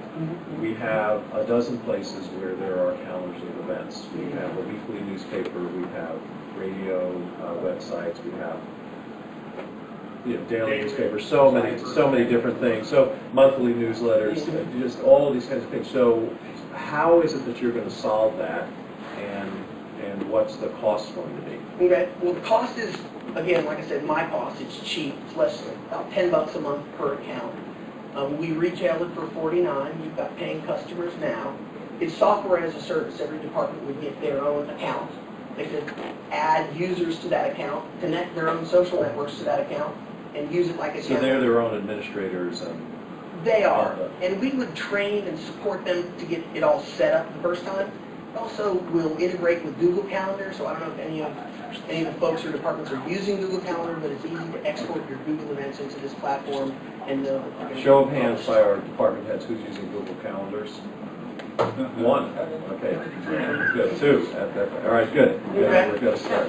Okay. Go ahead. Other than that, for Kevin's department last year, we had all of the different times and events that were on there, and we learned some lessons. It was publishing across their Facebook page every event, and we would do it differently, but we're going to be offering a service to merchants so that they can have their events and deals available through the calendar, and they'll pay us a subscription. And so we'll have, essentially this is an enterprise that's going to have cash flow and employees and customer support, and we're actually partnered with the company that wrote the software. They provide support and training and that kind of thing. And so more than happy to speak with and or demonstrate or set up for any department that's interested, and or have separate meetings and get buy-in from the departments that I'm targeting. Okay. I would, Tony, again, this is a lot to take in. I think right now for the council, what we would prefer to do would be to refer this to committee so that you can make a more detailed presentation about how it would work, what the cost would be, and what your plan is to reach out to the whole community, get them involved. Looking at our list of committees, we're looking at either Ways and Means or Economic Development. Economic Development, I think, might be the place for this. So I'd like to refer this to our Economic Development Committee. Thank you. And if you would continue the presentation at that point in time, Absolutely. and see if we can build this out in a way that everyone would participate. That sounds good. Okay. Thank you very much for your presentation. Okay. Next, we will move on to a lease contract with FIDA. And Tracy, do you have something to present, or Kevin? Well, I think John. Yes. Compost site. This would be the contract that would secure us with the lease of FIDA property for our yard waste / compost site. I guess we're calling it a little bit of both right now. There's no telling where this thing's going, but John's going to tie us up in a nice neat line, I think. I have not enough leases to give up all the leases. We only have 2 of you. John, grab that. You got a couple of them? I'll start with mine.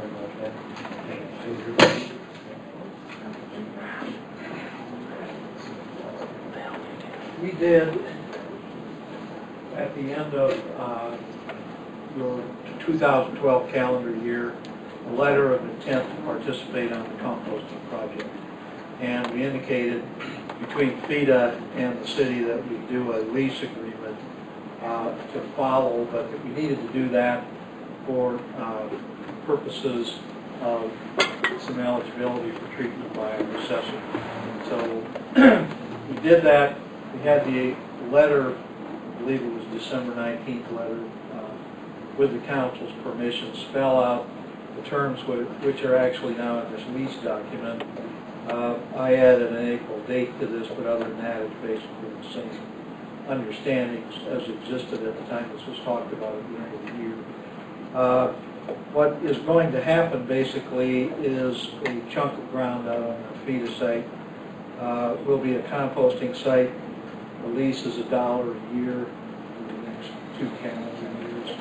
And essentially the city's going to go in and work with composting at that location. The requirements are basically that we be workmanlike on the city's part, that we be responsible as far as maintaining adequate insurance, and that FEDA can come onto their property that they're leasing us and do certain things as far as inspecting for compliance with the way we represent we're going to do composting. And I know that we've had a committee earlier this year looking into this. Maybe some of you would like to talk about your experience more as far as what you know about composting. But other than that, this is as simplified as a lease as I can provide you between FEDA and the city to have the controls available to FEDA at the same time that the city has the access and use of it. So ask me questions you have about the lease if you like, or Tracy's here too. I think we've been through this. I think council has basically approved the concept. This is basically the contract that we have with them. So without going into a lot of detail, unless something has changed, I'd like to see us just approve the contract. This is a quick question. Why such a short-term lease? It just 2 years seems like a very short window for a compost place. Well, I think part of the concept is also how effective can we be and what are we going to learn about composting. We're going on a trial run, if we need something else or that location isn't the ideal location or something, we'll be able to figure it out 18 months to 2 years down the road and take a second look at it. We're not going to invest in a lot of infrastructure out there. It's basically a fence and a gate and a big pile of compost. Or a few piles of compost. The question is, will it attract? And we'll see how the community. I'm a little disappointed, Kevin, that you couldn't negotiate better than $1 a year. He's a hard guy to bargain with. Yeah. All right, I entertain a motion to approve the FEDA lease contract for Yard West Compass. Moved by Hallie, second by Ledger Kalen. Any other discussion? All those in favor signify by saying aye. Aye. All those opposed, same sign. Thank you. Next, council, in my report, have the appointment of David Johnson to the library board. David had served on the board prior. Rebecca, I've forgotten who it is that he's going to be replacing on the board. Nanette Conger Everly. Okay. She's recently married. Great. So replacing Nanette Conger. And I would entertain a motion to approve Dave Johnson. Moved by Rasmussen, second by Revelinsky. All those in favor signify by saying aye. Aye. All those opposed, the same sign. Thank you. Council, we have a presentation by our beautification commission. It went on to our agenda as an appointment. It is not. It is a presentation of our annual report. Something that we really want to do at this time because we want to talk about community preparations for our summer events, including RAGBRAI. So Nancy and Susan, if you could give us a brief report. Hello, I think everybody knows who we are. Nancy Horace, Susan Kessel, okay? And here's what we're not going to talk about, deer. Aren't you so happy? Anyway, but we will get right to a report about our activities from this past year, and then we'll tell you a little bit about what we have planned going forward for this year. Okay, and I would like to take the opportunity to be sure and thank all of you and also our city workers that have supported us, this past year. Everybody really does a great job, and we really appreciate that. So, okay, so first of all, we started out by planting flower seasonal miscellaneous in the concrete pots, window boxes, and downtown area, and we did that for the spring, summer, winter, and fall. Those were all maintained by volunteers, as they have been every year. And in the fall, of course, we had pumpkins and mums, and pumpkins were donated by Hy-Vee, and the winter greenery was donated by Oak Nursery. We also work together with the Fairfield Area Chamber of Commerce in providing 36 baskets of flowers around the square. This year they needed new cocoa liners, and those were replaced. And donations helped pay for a lot of this cost.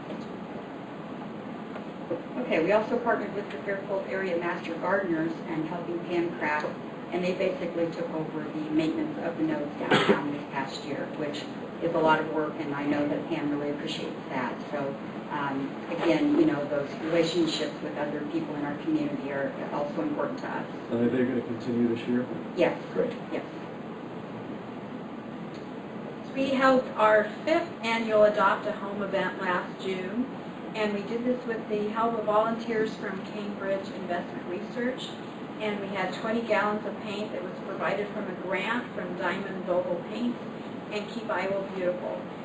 We were able to clean up the parking lot and paint the backs and sides of 2 different buildings in the Heritage Courtyard area.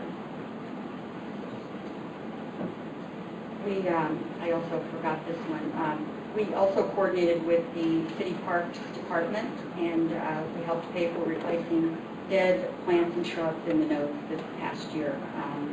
Then we also continued the work of improving the Heritage Courtyard area. We had a re-landscaping of the area with shrub roses, and we also had installed an irrigation system, and boy, were we really smart. That was really one of our best things that we did last year. Another thing that we did in the summer was, and we've done this again every year, is we participated with the Fairfield Art Association's summer installation, and we did the creation of Keep Fairfield Beautiful mailbox. So get ready for this year's too.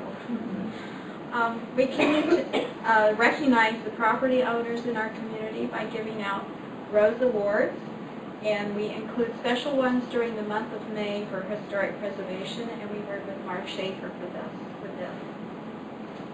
Oh, and we also work with the Fairfield Fire Department on their project to spruce up the front of their firehouse. Scott also helped us out, and I almost forgot about that. Last year in the spring, we had a little newspaper publicity thing about basically people cleaning up, which we, of course, would hope to do again this year, and thanks to Scott for that. Of course, the other thing, the mayor cooperated too. He helped with the Wacky Weed Week,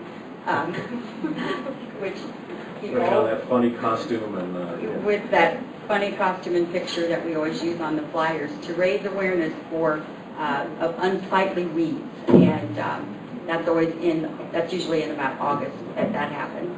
And then we also completed the work on the sign at the south entrance to Fairfield. We added additional trees, a bench, and a bronze plaque that commemorates the dedication of the sign, which happened in October. And I don't know if any of you have actually been on the trail or if you've ever gone down there and actually looked at the bench and the actual sign on the back side, but it did turn out very nice. So anyway, we're very happy with how that project ended up turning out.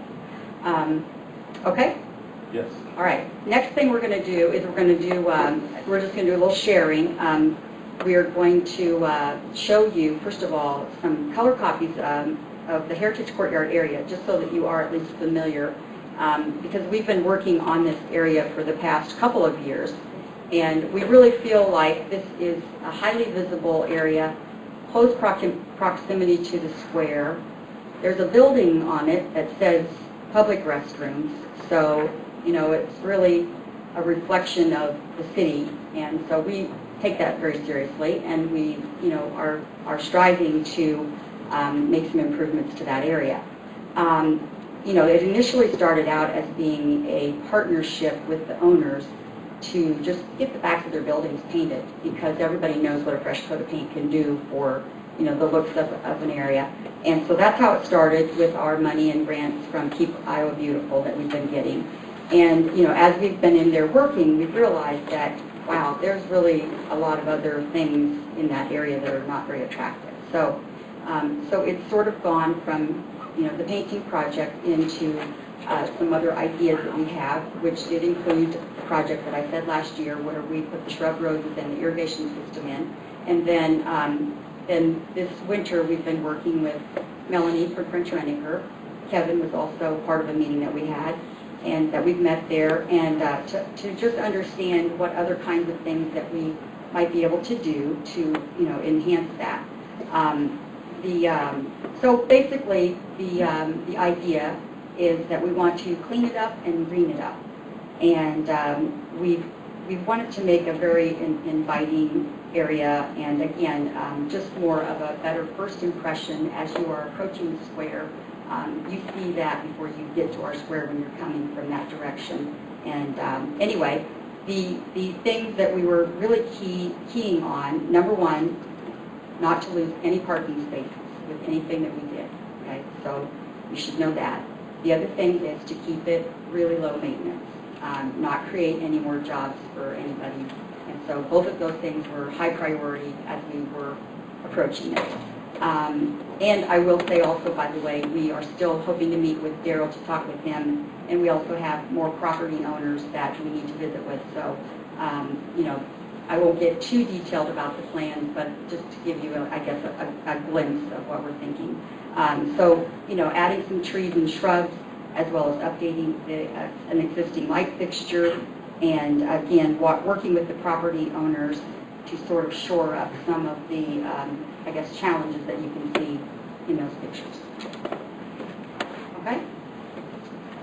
Thanks, Nancy. I have one more thing. Yeah. Okay, if that's okay? Yeah. Okay. I was just going to say, the most we important don't thing. have a drawing of what your proposed changes are, but having met with you guys a couple of days ago, I just wanted to mention that the main parking area that has 2 rows of parking that face each other, your intention is to put trees that would meet our code, essentially, for parking lots in that area. And then there's a very small raised curb between the alley and the parking lot that we're seeking to take some of the cement out of that and then put some hedging in there as well for the greening elements, and then working with some of the other property owners to do the same thing, as evidenced by the old Martin Pharmacy Right, site. in the area Too, where so the there would barrels be a are. big visual impact. Yeah, I think that the combination of all those things could really, really make a nice difference in that area.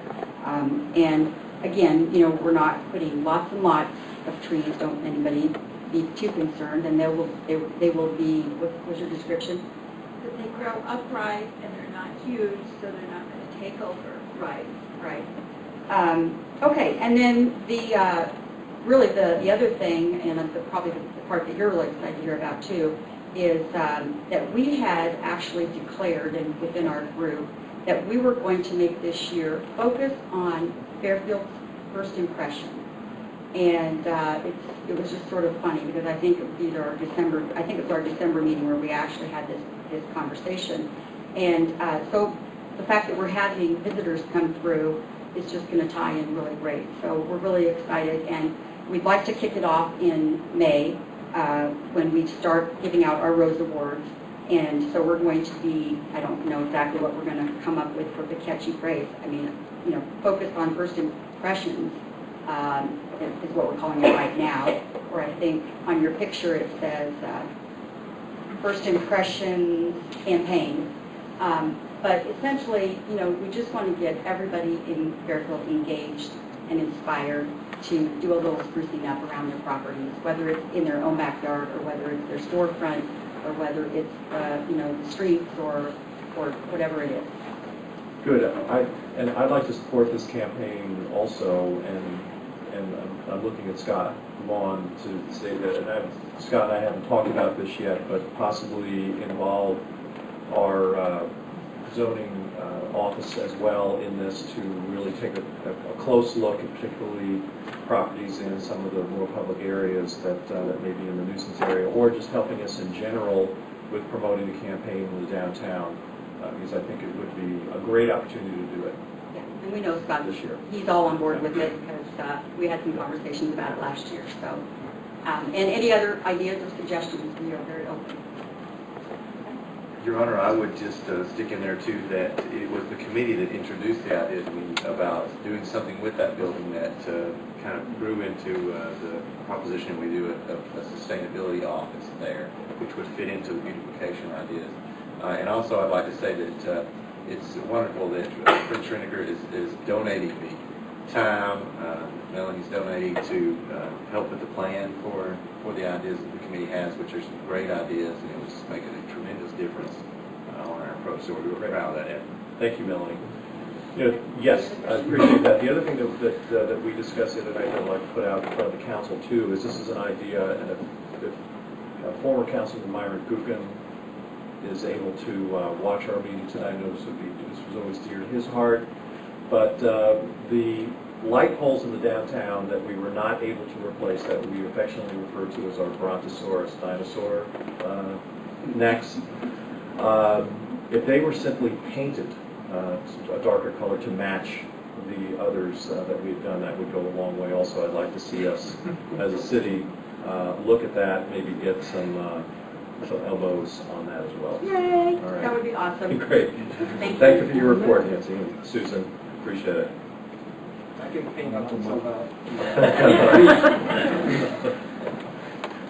Okay, next we'll move on to our committee reports. There's the property committee is listed as property committee report. Okay, great. So a very short report. That's fine. We had a very short meeting on the 27th, discussed Barbara Bloom's application for an abatement on her house, for the roof she wanted to put on. And prior to the meeting, I looked to the assessor's office and spoke to them about whether or not roofs did actually increase assessments. And they advised me actually they do a small percentage. So if she invests $10,000 in the roof, she may get a couple thousand in an assessment higher. But because they do increase the value, the committee recommends the council approve her application, let the assessor determine whether or not that qualifies for me. Okay. So, Council, you recall that we had this request to come in, and it was something new to be considered, referring to committee. Committee is recommending that we approve the request by Barbara Bloom. So, Tony made that a motion to approve. I do make that motion. Motion to approve. Second by Boyer. Any discussion? Not all those in favor signify by saying aye. Aye. All those opposed, the same sign. Motion passes. Thank you. Next, our Water, Sewer, and Utilities Committee report. I discussed the primary reason for our meeting earlier tonight, and we didn't have any action items that needed to come out for council approval from that particular point. Thank you, Darren. We'll move on to Public Safety and Transportation Committee. There are 2 action items there, so Jessica, if you would talk to us about those. About just the action items? Yes. Okay. So we have Rag Bride that would like to close down streets downtown for, or the Rag Bride Committee that would like to close down streets for the 26th from 7 a.m. to 12 p.m.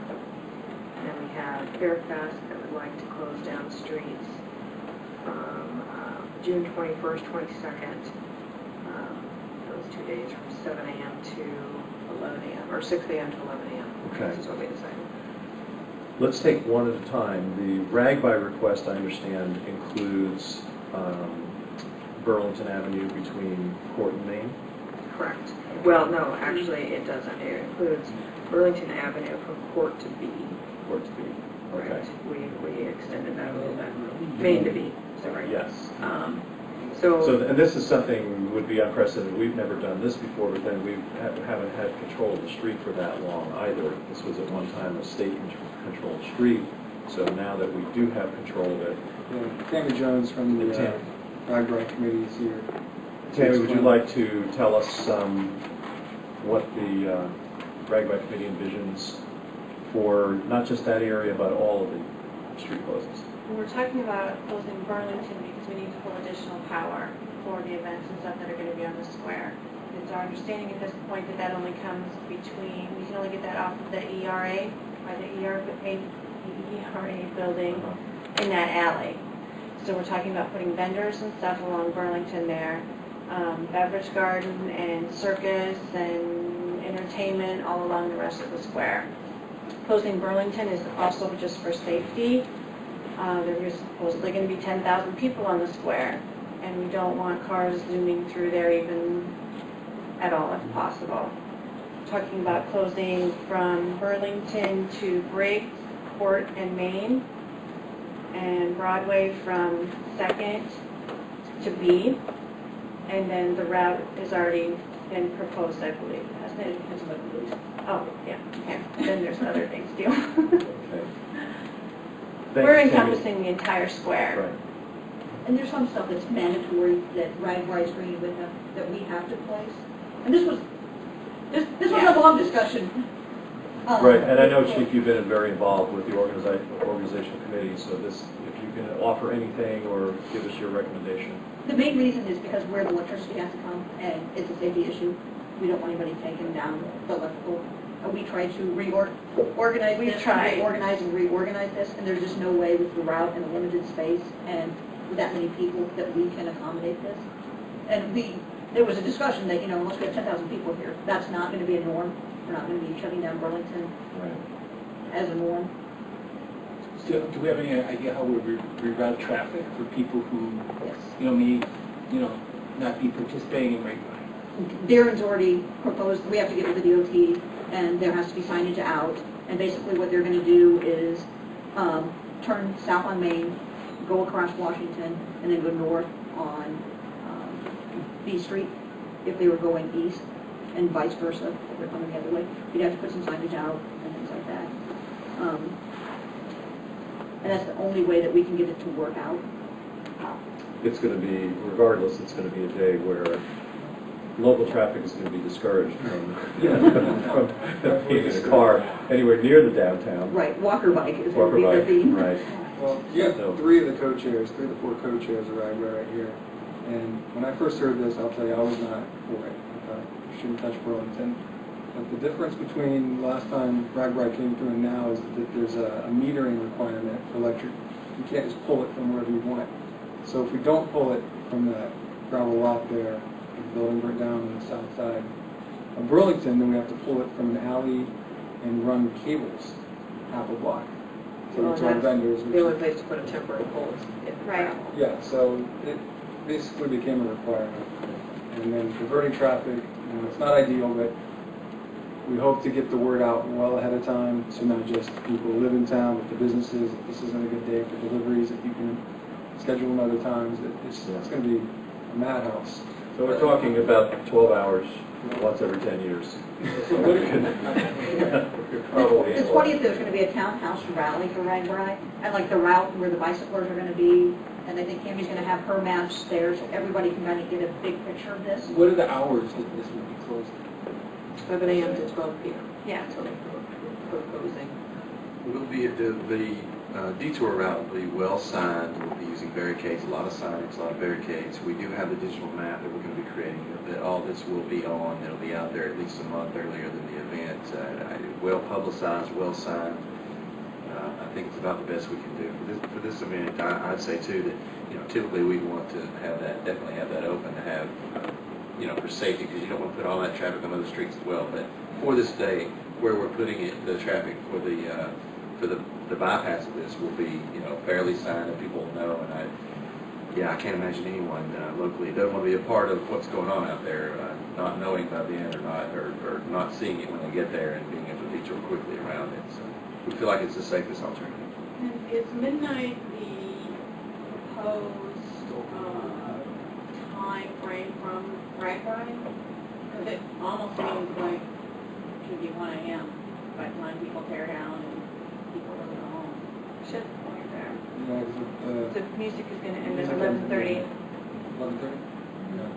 That's when we're planning on the last band, the band being done. So then we'll start tearing down. We're going to need at least another hour in there. Before we open the street. Yeah, before we open the street. We could probably just, I would say pushing it out another hour or so, maybe 2 o'clock, 1 or 2 o'clock. The traffic's going to be so much less by that point anyway. You're probably not even speaking to that many people, but I think you're right. And that's where you're putting all the vendors, so they'd be torn down by then? They would be done by then. Okay. Connie, would you make a motion to approve with the amended time? Yes, I'll make that motion to approve it, so, I think it should go to 2 a.m. actually, just to make sure And if it gets open before that, great fine. Okay. Okay, We'll wake motion. everybody up to let them know. I'll second the motion. Hopefully they'll be there. All right. Moved by Boyer, second by Hammes. Any other discussion? All those in favor signify by saying aye. Aye. All those opposed, same sign.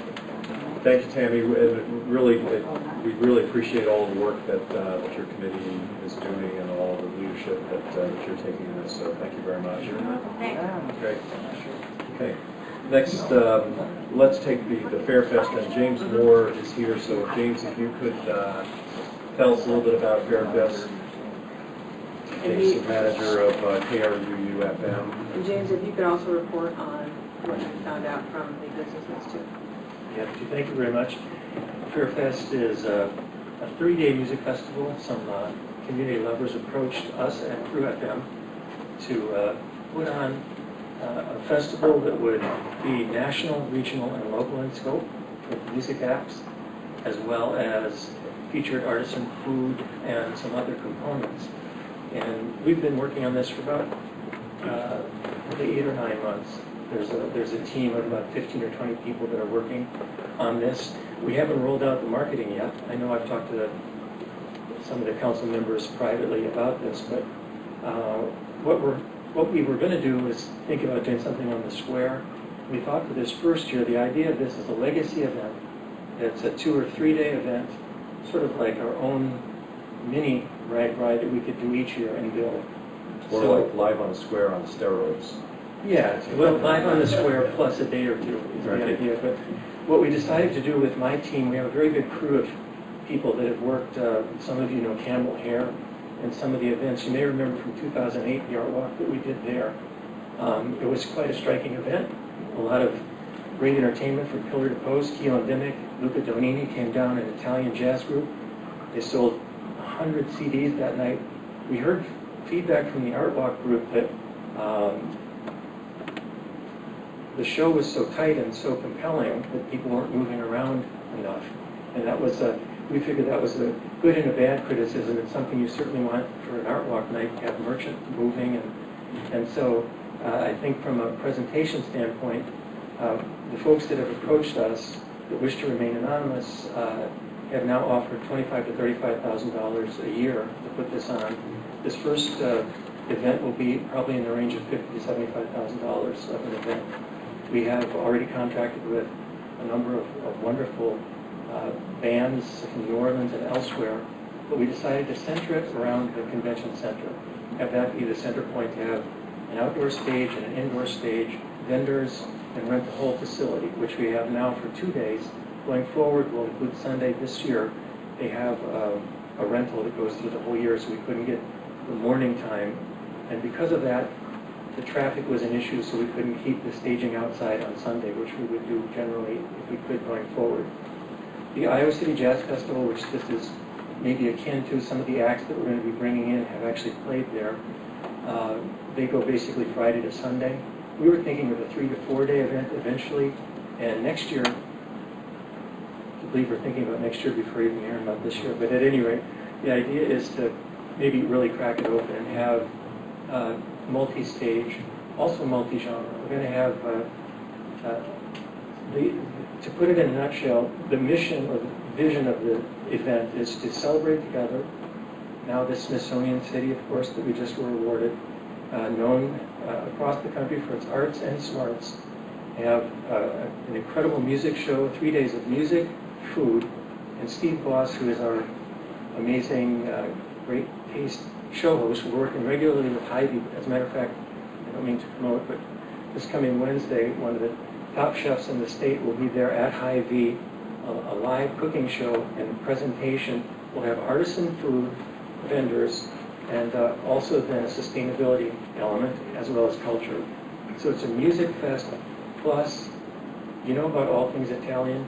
This is sort of all things Fairfield with the idea of showcasing the best of Fairfield, but also connecting with the rest of the state. We have Mission Creek and Maximum Ames festivals that will be represented here. And our keynote speaker for sustainability is Jeffrey Hollander, who is the board chair for Greenpeace, also the co-founder of the American Sustainable Business council. They represent 200,000 businesses across the country, and as part of this festival, I'm also on a board called the Iowa Sustainable Business Alliance, and we will be launching as part of this with the idea of attracting 20 or 30,000 businesses in Iowa. So you can see it's multi-pronged. It's way too much to conceive of, but we think if you look at it simply as a music festival, we're on par already with some of the best in the state, we feel. And if you look at these other elements, everyone is invited to the table. It's sort of a chance for us to make a party and celebrate what we do. Pardon my voice, I'm a radio guy too.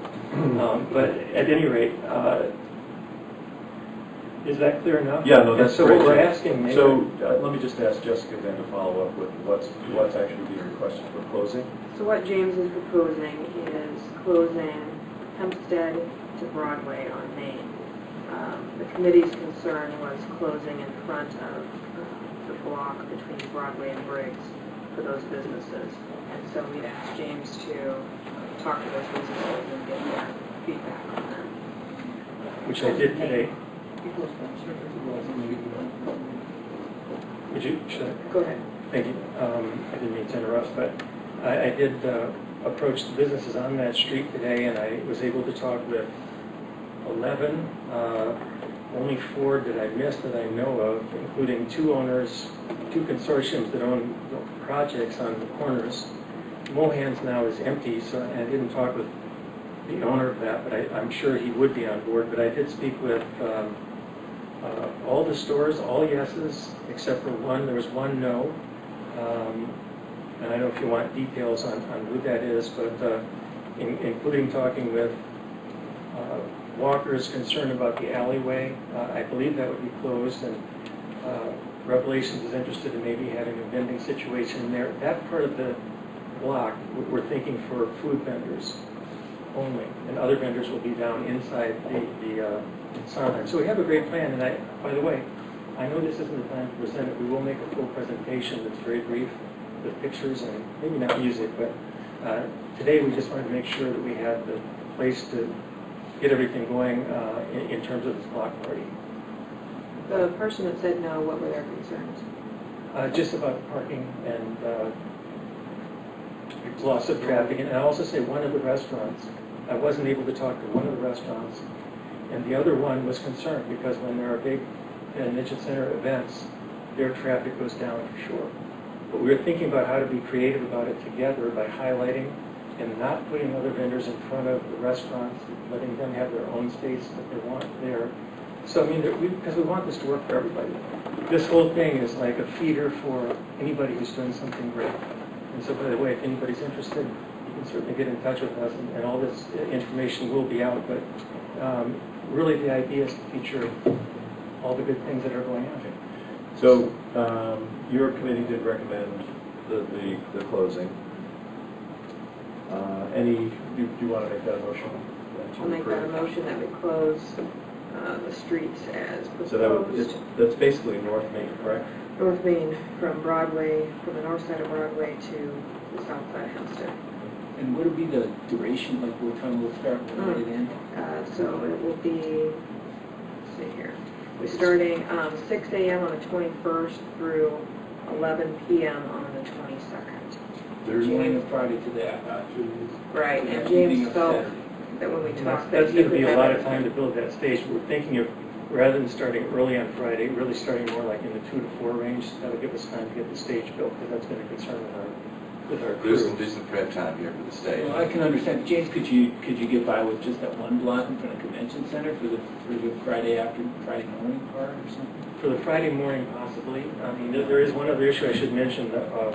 Walker's talked about trucks delivering, and sometimes they need to drive through there. I think we could accommodate that. With the vendors getting set up, it's whether they want to be there for lunchtime on the Friday. We could maybe shift that a little bit back for you're talking about the top of the block. I mean, yes, I'm talking about Broadway to keep that open in the morning or something. Since we certainly would not. I think we could easily facilitate the traffic on the morning level just to get it going. It might fit what we're going to do with the project to begin with. That could be done easily. But I think for the actual event, though, we are going to need all. I mean, we're thinking basically the square next year. more properly onto the basic part of the square, but this got started first year Actually, we're out. thinking from here all the way to, I won't say. Okay, no, one year at a time, right? But I just do want you to know that that is the vision. The idea of this is to really, I mean, to really get an event that's around $100,000, $150,000 range that we can bring in and really let it grow. But, you know, we'll start with, this is a pretty generous offer most of our time, and this is going to this whole project, and it will highly center around the convention center, and we're talking CDD and others about all that. So anyway, I can stop talking anytime. We have a motion. Is there a second? Second. Second by Hallie. I have one discussion. One question. Could Briggs Street be opened when between the 2 days for traffic to go east to west? If you have barricades, just, you know, keep that, open that up. Let's say at the end of the festivities of one night, and then in the morning come back. You know, I think they could. I don't know how many people are driving that time of night, but, you know. I mean, it just, I suppose if vendors are there, though, it could be. Yeah. If it's too much trouble. I think if you're going to make the commitment to it, and it's going to... And also, may I ask one other thing? I mean, shutting down at 11, does that mean that you, I mean, obviously there's going to be a stage torn down. So, I just want to know what that means at 11, if it's a similar issue that... I think, yeah, we'll have to accommodate, you know, the fact that we're going to have to tear some equipment down and some other things. I don't want to say exactly at that time we're talking about being open, but we certainly will accommodate any way we can, and we'll look at that building up to the event. But I would say that to council that this could be this could be a huge event. The eclectic nature, the amount of acts that you get together, and the amount of people that watch each one of those acts that may come to see it, and then ergo also see others. What it could do for us on sales tax level, I feel like this could be one of our signature events of the city before it's over, and grow to be so in a fairly short amount of time. Jim, is there no possibility of doing an L-shape? So those storefronts on Main Street between Brick and Broadway can stay open. So in other words, Broadway. Main Street would be closed for Friends Civic Center, and then Briggs be closed right south of the courthouse. Have those two blocks extended down. I mean, so you'd still not be able to pull out on Briggs from there? Or you leave that open with a... You'd have a lane, you know, as you're going north, you could then turn on Briggs and go left, but you couldn't go right. So in other words, it would leave that parking open for those storefronts. And so there's really no storefronts on Briggs right south. I just think the feel and look of it for this level of an event, I mean, it's just a beautiful row of buildings, and even some of the biggest objections, it seemed like they, you know, it was something that they wanted to do. The whole idea of this, and the motels, I should mention, have been very excited about this and are working with us. This is the kind of event that drives traffic overnight and hopefully gets people to stay here. I just think, I don't think that would feel very good as an event. It'd be discontiguous, which is not a word. Actually, no. I know what you mean. Well, I think it's about... I'm willing to admit that. That little distance for 2 days is significant for that person. Yeah. Potential. I would point out, though, there is parking near the side. I mean, near the business sites that are along that street. Yeah, there is some traffic. Luckman Hardware? Yeah, were they okay with it? They were the ones that... That's the one. Around the corner there would be traffic that would, or parking that would be open. It'd be a little bit more of a walk than, you know, parking right in front of the building, but if we're, you know, to be... How do they turn around the street? Exactly. It's a bit of a walk, but... I'm happy to talk about it on air about people being aware of that, and because I think even in general, another complaint, and by the way, this is no time to bring up stuff, but what about having 2 dedicated spots, not during this, but in general for Luckman? He's also, I mean, I see a dedicated spot in front of the chiropractor. Is it possible? Because sometimes with the restaurant traffic, that's a different topic. Okay. Yeah. I don't want to tell you. Well, James, do all your hardware shopping for the whole event there. The other thing I would like to mention, I sat in on the meeting, and Julie made a good point, Chief Harvey made a good point, that that is a court day, over there, the courthouse, and so cutting, or not having parking in grids in front of the courthouse would be problematic.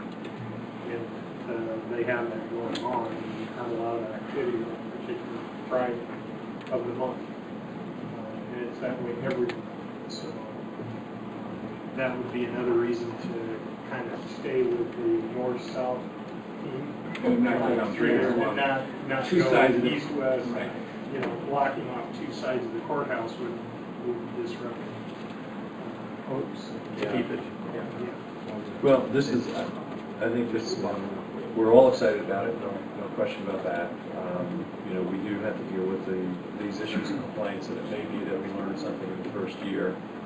But also to Connie's point, you know, when I look at that area and the work that we've done there over the last 10 years, and Howard Park, and Hempstead, if there was an L kind of a concept and the stage design was such that it would draw from both of those two areas, Howard becomes a really ideal place for vendors. And I think that that corridor is still natural for pedestrians who are going to be, you know, walking that area. If the stage is going to be up in there, I don't know that somebody on Broadway is going to have a big impact of the music that's being played 2 blocks away. So if, just kind of an idea, maybe this is Farmers market because it's been decided. Saturday morning farmers market. Yeah, I understand. Yeah, but they may not. Well, the they may not advantage complain. of, you mean moving the stage a different place? No, maybe just, I think keeping it, maybe just orienting it in a way that it goes out towards both Hempstead and Towards Howard Park. towards, yeah. And eventually we'll get up to Michael's front yard. And you are getting closer to residential areas, I understand that. But this is the proposal we have tonight. We have a motion and a second. By the way, Is there we're any open other- for future and everything else. Any other discussion? Next year it's at my house. Your yard is actually the location of the porta potties for the event. All right, we're going to get this one. We're going to get this one. Can I take my motion? We have a motion and a second. Is there any discussion? Not, all those in favor signify by saying aye. Aye. All those opposed, the same sign. Motion passes unanimously. Good luck, James. Sounds great. Thank you very much. And then the only, you do your report and everything. Sure, go ahead. So the only other things from the committee were signage issues. One was around the square on the south side of Broadway. There are no parking signs right now, and so there's a gentleman that had some concerns about that and had gotten some parking tickets. So what we'll be doing is doing a sign inventory for the downtown district, and then working with Nancy from the Beautification Commission to come up with an attractive way to present those. And then Daryl also presented us with some suggestions to get rid of signs to eliminate, and so basically things that are unneeded right now with his sign inventory project that he's working on. So Connie was very happy. She almost broke into song. Okay. All right, thanks for your report, Jessica. Next we'll move on to our city administrator and department reports. Anything, Kevin, beyond what was discussed tonight? No, Your Honor, I have none. If there are any department people who are here who would like to speak. We do have. I think they don't want to go home. Yeah, that's what We they'd do like have to the say. library listed, Your Honor. Okay, so on that note, I would. No, we received a report from the library, but we don't have a scheduled report. Thank you for the report, Rebecca. Yes. And I would entertain a motion to adjourn. Move to adjourn. Moved by Hamilton, second by Taylor. All those in favor signify by saying aye. Aye. All those opposed, same